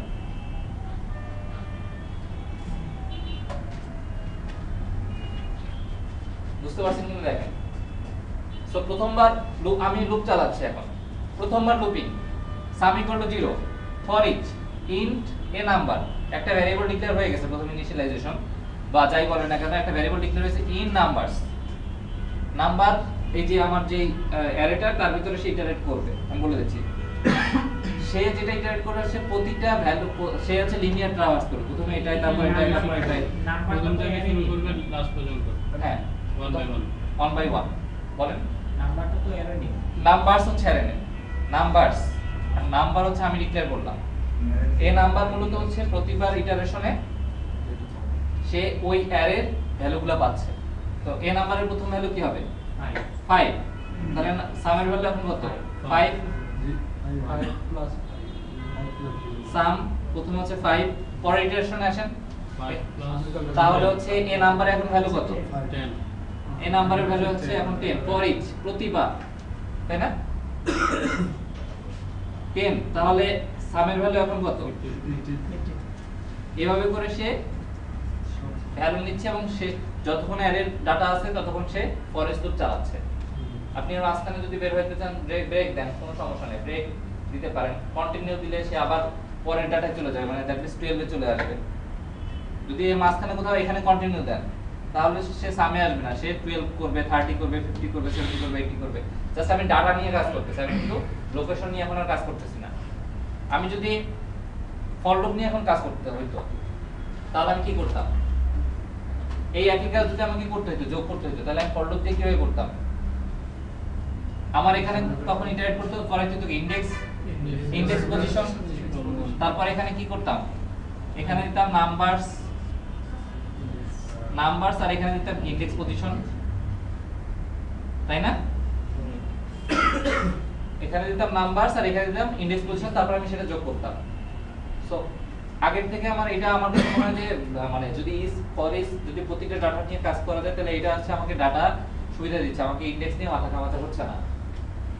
এখন যদি এমন হয় আপনি ফরেস্ট ব্যবহার করবেন কিন্তু আপনি যাচ্ছেন প্রথমে 5 ডাটাটা সে নেবে, তারপরে সে নেবে 12, তারপরে সে নেবে 50, তারপরে নেবে 80। দ্যাট মিন্স কি হচ্ছে একটা পরপর নিচ্ছে। এটা সম্ভব কিনা, উত্তর হচ্ছে না। ফরিচের ক্ষেত্রে এটা সম্ভব না। ফরিচ হচ্ছে প্রতিটা ভ্যালু সে ট্রাভার্স করে। আপনার যদি এরকম প্রয়োজন হয় যে ডাটা স্কিপ করবেন বা জাম্প করবেন i = i+2 ইনক্রিমেন্ট 2, আমার কথা বুঝতে পারতেছেন না যে আমরা ইনক্রিমেন্ট করি কি এখন 1 করে ইনক্রিমেন্ট করতেছি, যদি আমরা ইনক্রিমেন্ট 2 করি তাহলে সেক্ষেত্রে আপনি ফর লুপে হেল্প নেবেন। ফরেস্ট দিয়ে এটা সম্ভব না। তো সেক্ষেত্রে ফর ইচ মূলত প্রতিটা ডাটা লোকেশনে সে ট্রাভার্স করে। কন্টিনিউ ওকে, কন্টিনিউ ওইভাবে আসলে আপনাকে তখন ইটেলস স্টেটমেন্ট দিয়ে ক্যালকুলেট করতে হবে আমি এখন কত নম্বর ইটারেশন আছে সেই ইন্ডেক্সে ক্যালকুলেট করতে হচ্ছে। ঝামেলা তো সেটাই করতে হচ্ছে, আরো বেশি করতে হচ্ছে। ফর লুপে যতটুকু আপনার হ্যাপা নিতে হতো তার থেকে বেশি হ্যাপা নিতে হবে তখন ফর ইচ দিয়ে। ব্যাপারটা এরকম। আর ফর ইচের ক্ষেত্রে আরেকটা ব্যাপার হচ্ছে, আচ্ছা পরে আসবে, সমস্যা নেই। আপনাদের এটা নিয়ে আর কোনো কনফিউশন থাকলে আমাকে বলেন এখন পর্যন্ত, মানে বুঝতে পারেন নাই বা প্রবলেম হচ্ছে বুঝতে, আমি আবার বলবো, সমস্যা নাই। স্যার ইন্টি মাই নাম্বার ইন্টি নাম্বার ঠিক আছে, ইন্ট এ নাম্বার আমি যখন ফর লুপের সাথে তুলনা করি, দেখেন ফর লুপ লিখলাম এই পাশে, for integer count is less than in number count plus plus, তাই না? সো এখানে আমি আসলে ইন কাউন্টটা কি, এই ফর লুপের ক্ষেত্রে এই যে ইন্টিজার কাউন্ট ডিক্লেয়ার করছি এটা মূলত কি, এই স্কোপের জন্য আমি একটা ভ্যারিয়েবল নিছি, এই ভ্যারিয়েবলটা কি করবে, এই স্কোপের ভিতরে জেনারেট করবে, তাই না? কাউন্ট প্রথমে ইন্টিজার কাউন্ট ডিক্লেয়ার করছি, এবার কাউন্ট ইকুয়াল টু 0 বা 1 দেন, তাহলে ইনিশিয়ালি একটা ভ্যালু দিয়ে দিচ্ছেন, এই ভ্যালু দিয়ে আমি মূলত এই কাউন্টটা কতক্ষণ থাকতেছে, এই ফর লুপ যতক্ষণ লুপিং করতেছে, ঠিক একই ভাবে আমি লুপিং এর জন্য এখানে একটা ভ্যারিয়েবল ডিক্লেয়ার করছি ইন্ট এ নাম্বার। সেক্ষেত্রে আমাকে এটার কোনো ইনক্রিমেন্ট করতে হচ্ছে না, কিছুই করতে হচ্ছে না, এটা অটোমেটিক্যালি প্রতিটা ডাটা ওয়াইজ ইনক্রিমেন্ট করবে, যেহেতু ফর ইচ প্রতিটা ডাটা ওয়াইজ ইনক্রিমেন্ট করবে ততক্ষণ যতক্ষণ সে এই লেন্থ কমপ্লিট না করে, এই অ্যারেটা যতক্ষণ না ডাটা শেষ হয় ততক্ষণ সে এটাকে ইটারেট করবে।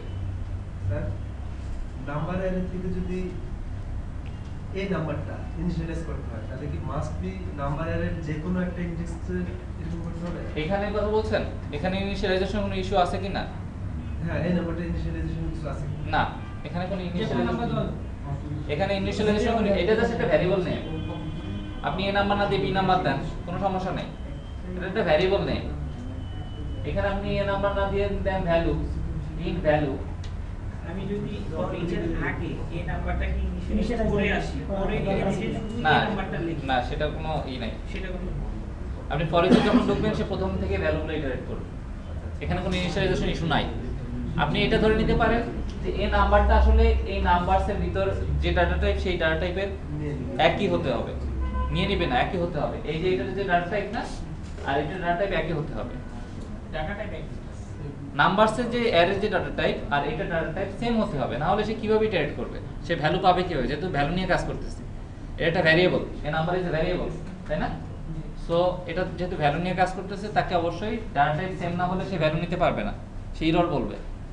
আরেকটা ব্যাপার যেটা সেটা হচ্ছে ফর ইচের ক্ষেত্রে একটা রেস্ট্রিকশন আছে, রেস্ট্রিকশনটা হচ্ছে এমন যে আপনি যখন ফর ইচের ভিতরে থাকবেন এই নাম্বারস অ্যারেটাকে ইটারেট করতেছেন তখন এই ইটারেশন মোমেন্টে, এই লুপিং এর মোমেন্টে এই নাম্বারস অ্যারেটাকে আপনি কোনোভাবে চেঞ্জ করতে পারবেন না, দ্যাট মিন্স এই নাম্বারস অ্যারেতে কোনো ভ্যালু অ্যাড করতে পারবেন না, এটা থেকে কোনো ভ্যালু রিমুভ করতে পারবেন না, তাহলে ইটারেশন ভায়োলেন্ট হবে এবং সে এটা করতে দিবে না, কোড লেভেলেই বলবে যে এটা সম্ভব না, numbers array cannot be changed. So একবার ইনপুট করে আর চেঞ্জ হ্যাঁ, নাম্বারস অ্যারেটা প্রথমে সে ওইভাবে ইটারেট করবে এবং যখন এর ভিতরে আপনি কোনো একটা চেঞ্জ করতে যাবেন সে বলবেন যে না এটা সম্ভব না, চেঞ্জ করা সম্ভব না, আপনি ইউজ করতে পারবেন কিন্তু চেঞ্জ করতে পারবেন না, ভ্যালু দিতে পারবেন না এবং মুছতে পারবেন না।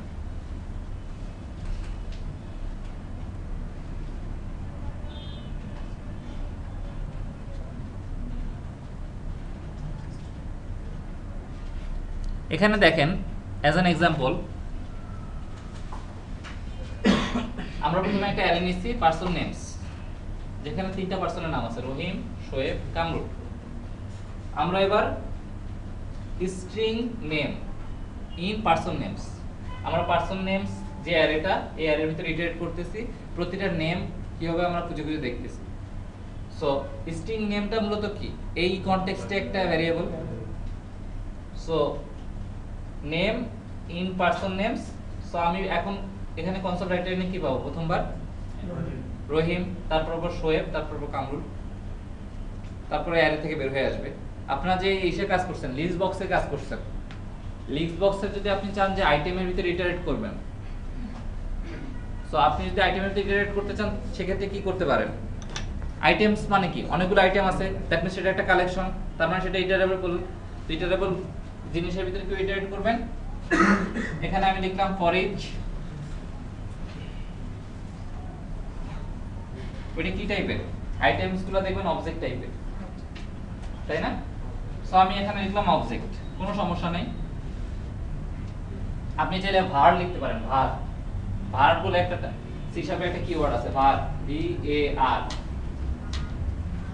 ভারটা মূলত হচ্ছে এমন একটা কিওয়ার্ড, এইটা আপনি যাকে অ্যাসাইন করবেন, প্রথমে আপনি লিখলেন ভার এ ইকুয়াল টু, সাপোজ আপনি একটা ইন্টিজার টাইপের ভ্যারিয়েবল আছে, ভ্যারিয়েবল 1, ভ্যারিয়েবল 1 আগে ডিক্লেয়ার করা আছে ইন্টিজার টাইপের।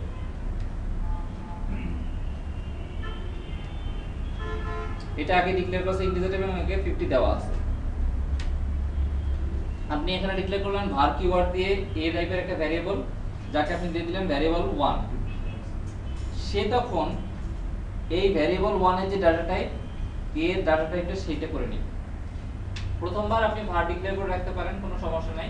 পরে যখন সে একটা ভ্যালু পাবে, প্রথমবারের মতো ভ্যালু পাবে, যে ডাটা টাইপের ভ্যালু পাবে তার ডাটা টাইপ সেটা হয়ে যাবে। বুঝতে পারছেন? যদি স্ট্রিং হয় তাহলে স্ট্রিং হবে। স্ট্রিং হয়ে যাবে, a স্ট্রিং টাইপের হবে। প্রথমবার যে ভ্যালুটা পাবে সে তখন তার মানে ডাটা টাইপ সেই ডাটা টাইপের করে নেবে। আর অবজেক্ট হচ্ছে, আমি আপনাদের আগেই বলছি যে অবজেক্ট যে কোনো টাইপের ভ্যালু নিতে পারে। সো আপনি এখানে চাইলে অবজেক্ট টাইপের একটা রাখতে পারেন, ভার রাখলে কোনো সমস্যা নেই, কারণ আপনি তো যে অ্যারেটা ইটারেট করতেছেন সেটা ভার টাইপেরই হতে পারে। সো ভার, এবং প্রতিবার যখন সে ইটারেট করতেছে প্রতিবারই কিন্তু সে কোনো ঝামেলা নাই, প্রতিবারই সে ভারটাকে ডিফাইন করে নিল। সো ভার আইটেম, আমি নাম দিলাম আইটেম, ইন ইন্ট হয়ে গেছে, ইন আপনার ধরেন লিস্ট বক্স বা কম্বো বক্স যাই বলেন না কেন, লিস্ট বক্স নিলাম, লিস্ট বক্স এর নাম দিলেন লিস্ট বক্স ডট আইটেমস। আপনি করে দেখতে পারেন, আপনার যে লিস্ট বক্স তৈরি করেছেন সেই লিস্ট বক্সে তো অনেকগুলো আইটেম ছিল, 1 2 3 4 5। So list box dot items দিলে সে ওই আইটেমগুলোর ভিতরে ইটারেট করবে এবং আইটেমে সেই ভ্যালুগুলো পাবে যে ভ্যালুগুলো লিস্ট বক্সের আইটেমে আছে, প্রতিটা আইটেমের ভ্যালু পাবে।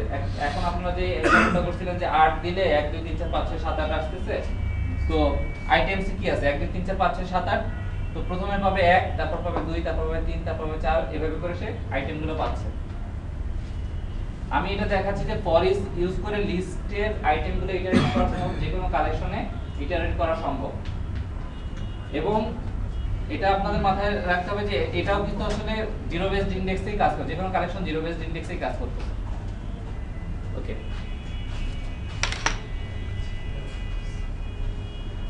কারো কোনো কনফিউশন থাকলে বলেন, আমি পরবর্তী আলোচনায় যাব। সো এখন আলোচনা করব আমরা অ্যারে লিস্ট নিয়ে। অ্যারে লিস্ট,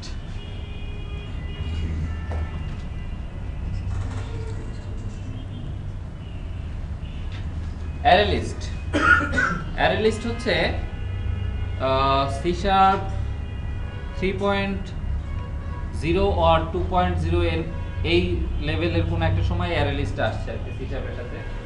তো অ্যারে লিস্ট হচ্ছে আপনার আমাদের অ্যারের ক্ষেত্রে মূল যে লিমিটেশন সেটা ছিল কি, অ্যারে লিমিটেশন মনে আছে কিনা, ফিক্স সাইজ, তাই না? Array fix size. সো আমাদের কি করতে হচ্ছে, প্রতিবার যখন নতুন করে আমাদের ডাটা ডিফাইন করতে হয় তখন আমাদের নতুন অ্যারে নিতে হতো। এই প্রবলেমটা দূর করার জন্য মাইক্রোসফট একটা ডাটা স্ট্রাকচার নিয়ে আসলো। আমি এটাকে ডাটা স্ট্রাকচার সংজ্ঞা বলছি আপনাদের। ডাটা স্ট্রাকচার নিয়ে আসলো, যে এই ডাটা স্ট্রাকচার কি করতে পারে, যে সে মূলত ফিক্স সাইজ না, ডাইনামিক সাইজ। দ্যাট মিন্স আপনি যে কোনো সময় তাকে ভ্যালু দিতে পারবেন এবং যে কোনো সময় তার কাছ থেকে ভ্যালু মুছে ফেলতে পারবেন। ডাইনামিক সাইজ, যে কোনো সময় তাকে ভ্যালু তার সাইজ বাড়ানো সম্ভব, বাড়ানো কমানো সম্ভব। সো সেটা কি রকম দেখেন, অ্যারে লিস্ট।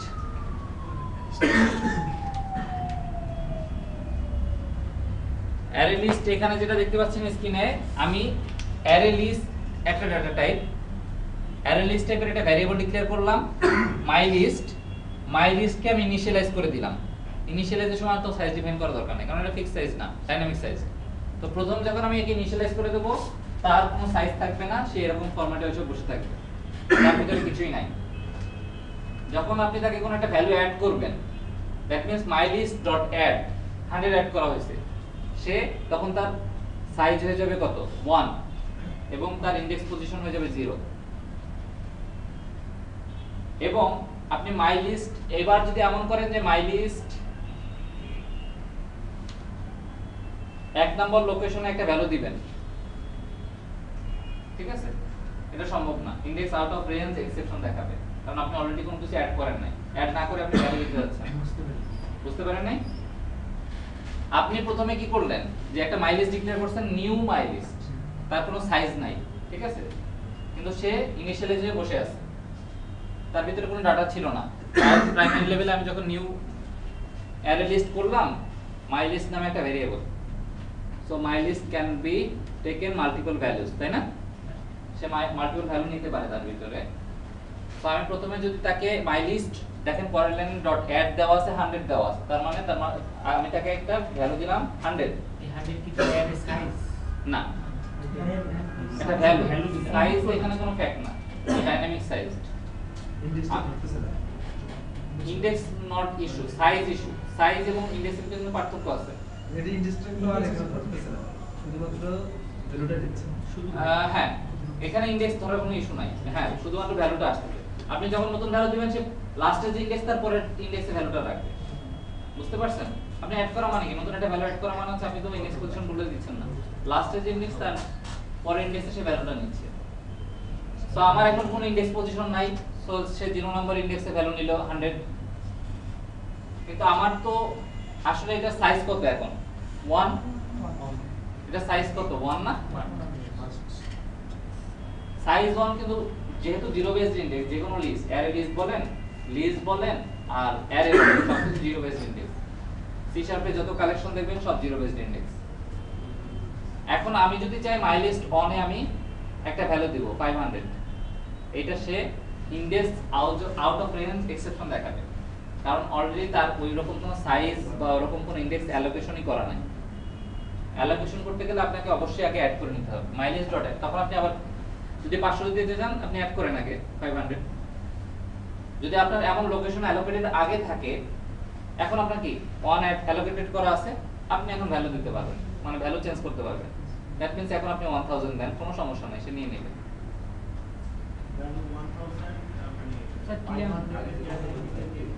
আগে আপনি 500 দিয়েছেন, mylist.add 500, ওইখানে যেটা দেখতে পাচ্ছেন, সরি 300, আমি যদি এখানে 300 দেই, এখন 300 নিয়ে বসে আছে, তাহলে প্রথমবার আছে 100, পরেরটা আছে 300, আমার ইনডেক্স তৈরি করা বসে আছে, হয়ে গেছে। এখন আমি যদি কোনো ভ্যালু দিতে চাই তাকে এক নম্বর লোকেশন, সেক্ষেত্রে সে, আমি পরের লাইনে লিখলাম mylist array location 1 equal to 100, তখন সে 300 কে চেঞ্জ করে 1000 করে নেবে। মানে ইনিশিয়াল স্টেটে ছাড়া বাকি সব স্টেটে সরাসরি কাজ। ইনিশিয়ালাইজের এখানে ইনিশিয়ালাইজ স্টেপ বলতে যেটা বোঝায় সেটা হচ্ছে প্রথমে একদম, এছাড়া আর কোনো ইস্যু নাই। আর এরপরে যদি একটা নতুন কোনো ভ্যালু অ্যাড করতে হয়, তখন আপনি আবার mylist.add করবেন। যেমন করে আপনারা কম্বো বক্সে লিস্ট বক্স items.add করছিলেন, মনে আছে কিনা? items.add করছিলেন না? items is a kind of list type, মানে লিস্ট নিয়ে এখন আলোচনা করি না, অ্যারে লিস্ট করে নেন, সেটা একটা ডাইনামিক সাইজ। তো এটা ওই অ্যাড করে নেয়, পরবর্তীতে অ্যাডে ভ্যালু রাখে।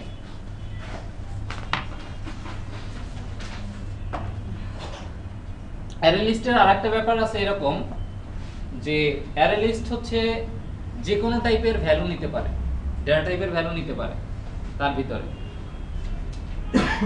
যে কোনো লোকেশনে যে কোনো ডাটা টাইপের ভ্যালু সে নিতে পারে, মিক্সড। দ্যাট মিন্স এটাকে আসলে সর্বা হিসেবে দাঁড় করানো হয়েছে। এখানে আপনি দিলেন 100, পরেরটা আপনি চাইলে দিতে পারেন একটা নাম,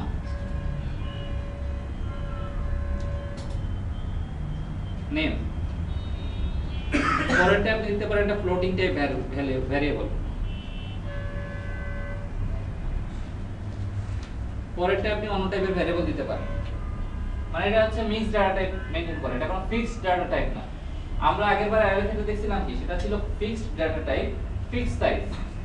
অ্যারে লিস্টের ক্ষেত্রে সেটা কি dynamic data type, dynamic size. সে ডাইনামিক ধরনের ডাটা টাইপ নিতে পারে, ডাইনামিক সাইজ হতে পারে। আপনার কি মনে হয় এই যে সে বিভিন্ন ধরনের ডাটা টাইপ নিতে পারে, এটা কি তার ডিসঅ্যাডভান্টেজ না অ্যাডভান্টেজ বলবো? অ্যাডভান্টেজ। অ্যাডভান্টেজ এবং অ্যাডভান্টেজ যে যিনি তিনি এর পক্ষে বলেন, আর আমি শুনছি ডিসঅ্যাডভান্টেজ বলছেন কেউ কেউ। সো ডিসঅ্যাডভান্টেজের পক্ষে বলবেন, কোনো সমস্যা নেই, আমরা ফ্রিলি আলোচনা করি। অ্যাডভান্টেজ কি, কার কি মনে হয়?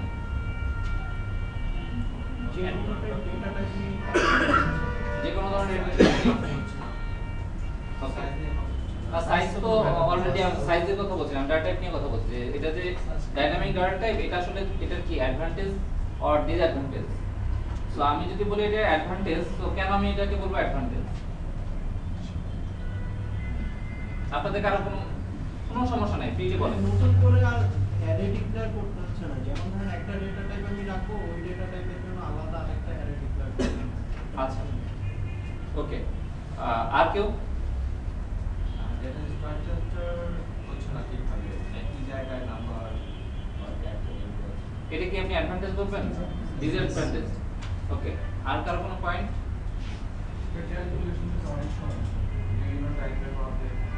ওকে, আপনি তাহলে ডিসঅ্যাডভান্টেজ বলতেছেন, এটা আসলে তার ডিসঅ্যাডভান্টেজ। আর কারো কোনো মত? পক্ষে বিপক্ষে থাকতে পারে, যে এই দুজন মত দিয়েছে আমি তার পক্ষে বলতেছি, এরকম থাকতে পারে।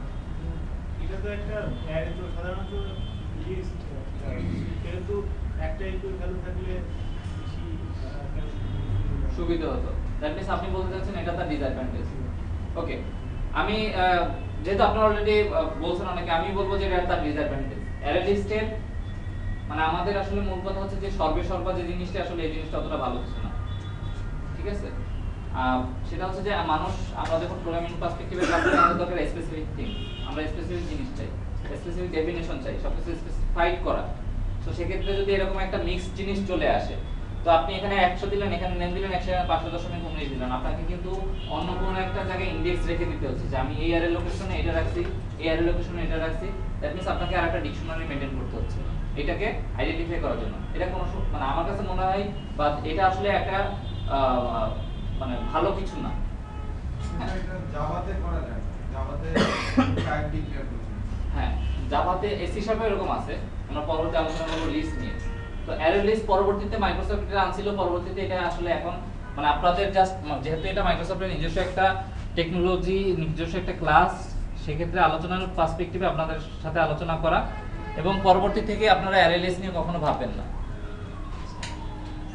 অ্যারে লিস্ট নিয়ে আপনারা ভাববেন না, কারণ হচ্ছে এটা কোনো ধরনের বেনিফিট দেয় না। সো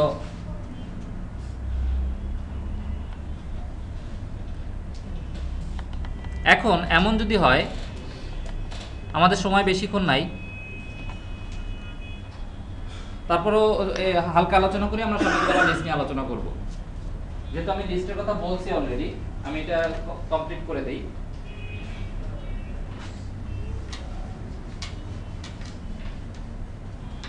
আসলে আমরা ফিচার ওয়াইজ আলোচনা করি, অ্যাডভান্টেজ এবং ডিসঅ্যাডভান্টেজ নিয়ে লিস্ট করে ফেলি। এটা হচ্ছে অ্যারে,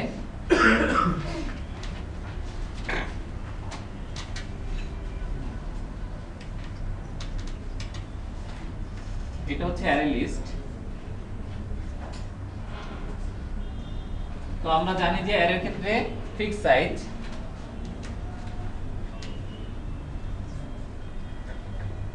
সাইজ, তারপর হচ্ছে ফিক্সড ডাটা টাইপ, তাই তো? আর অ্যারে লিস্টের ক্ষেত্রে ডাইনামিক সাইজড,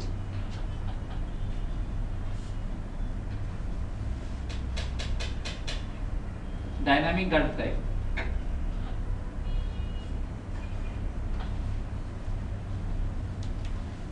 এগুলো হচ্ছে তার ফিচার, এই ডাটা স্ট্রাকচার দুইটার ফিচার হচ্ছে এগুলা। সো আমরা জানি যে অ্যারের ক্ষেত্রে ফিক্স সাইজ ইজ, এটা হচ্ছে লিমিটেশন, আমরা এটাকে ক্লজ দিলাম। আমরা জানি যে অ্যারে লিস্টের ডাইনামিক সাইজটা হচ্ছে অ্যাডভান্টেজ, ডাইনামিক ডাটা টাইপ হচ্ছে লিমিটেশন, ক্লজ দিলাম। আমরা এখন যদি নতুন একটা ডাটা স্ট্রাকচারের কথা ভাবি, তার এই দুইটা ডিসঅ্যাডভান্টেজটাকে বাদ দিয়ে আমরা নিজেরা তৈরি করতে চাই, সেক্ষেত্রে আসলে কি দাঁড়াবে? Fixed data type, dynamic size, তাই না? এই দুইটাকে কম্বিনেশন করে যদি আমরা একটা ডাটা স্ট্রাকচার ডিফাইন করি, সেটা মূলত দাঁড়াবে লিস্ট, যেটা মাইক্রোসফট ডিফাইন করছে লিস্ট। লিস্ট হচ্ছে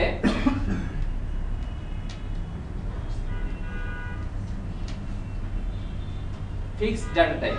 দ্যাট মিন্স আমি যখন লিস্ট একটা ডিক্লেয়ার করব তখন আমি তাকে আমাকে বলে দিতে হবে what is your data type, আমার ডাটা টাইপ কি।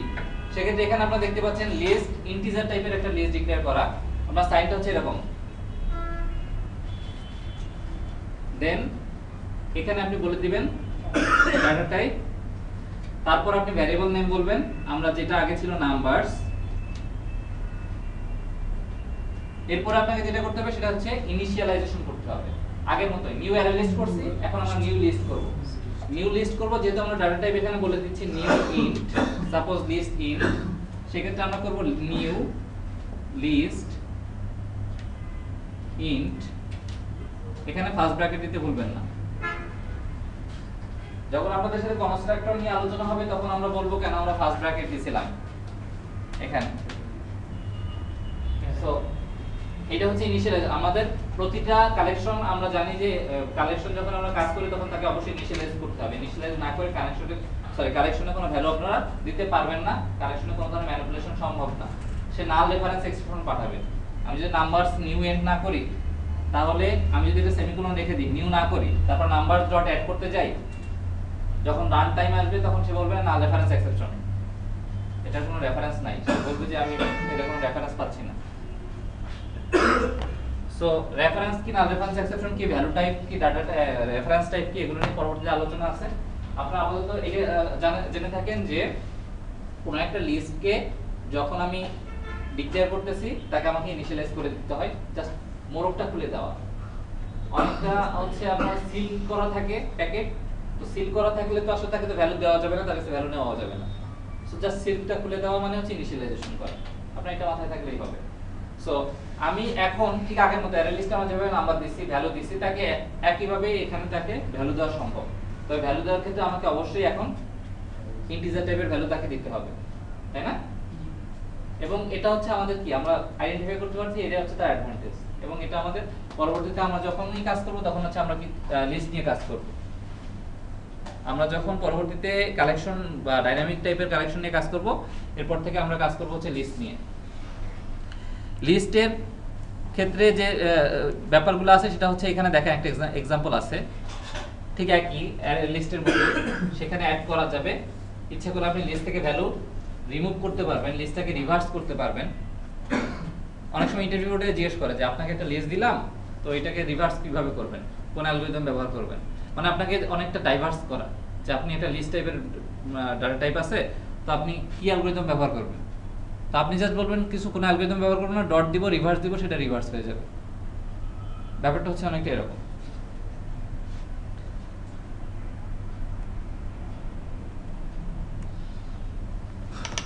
এই ক্ষেত্রে আমরা ভেরিয়েবল ডট রিভার্স দিছি, অ্যারে ক্ষেত্রে আমরা অ্যারে ডট রিভার্স ছিল আমাদের। ওটা হচ্ছে আমরা অ্যারেটাকে ব্যবহার করছি, অ্যারেটাকে ব্যবহার করে অ্যারেটাকে ইনপুট হিসেবে দিছিলাম, কিন্তু এখানে আমাদের কোনো ইনপুট দেওয়ার কোনো দরকার হচ্ছে না। আমার কথা বুঝতে পারছেন? লিস্টের ক্ষেত্রে এরকম কোনো ইনপুট দেওয়ার দরকার, আমরা ভ্যারিয়েবল দিয়ে ডট রিভার্স দিলে সে সেটাকে রিভার্স করে ফেলবে।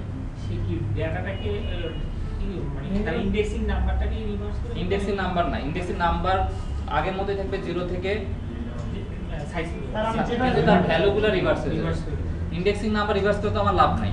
লাভ আছে কি, যে 9 কে 0 নাম্বার লোকেশনে নিয়ে আসলাম, কোনো তো ভ্যালু অ্যাড করবে না। সো আমার হচ্ছে মূলত ভ্যালুটা রিভার্স দরকার, সে ভ্যালুগুলো রিভার্স করে ফেলবে। সো আজকের আলোচনা এই পর্যন্তই। আপনার পেন ড্রাইভ 4টা আমাকে পেন ড্রাইভ দেন।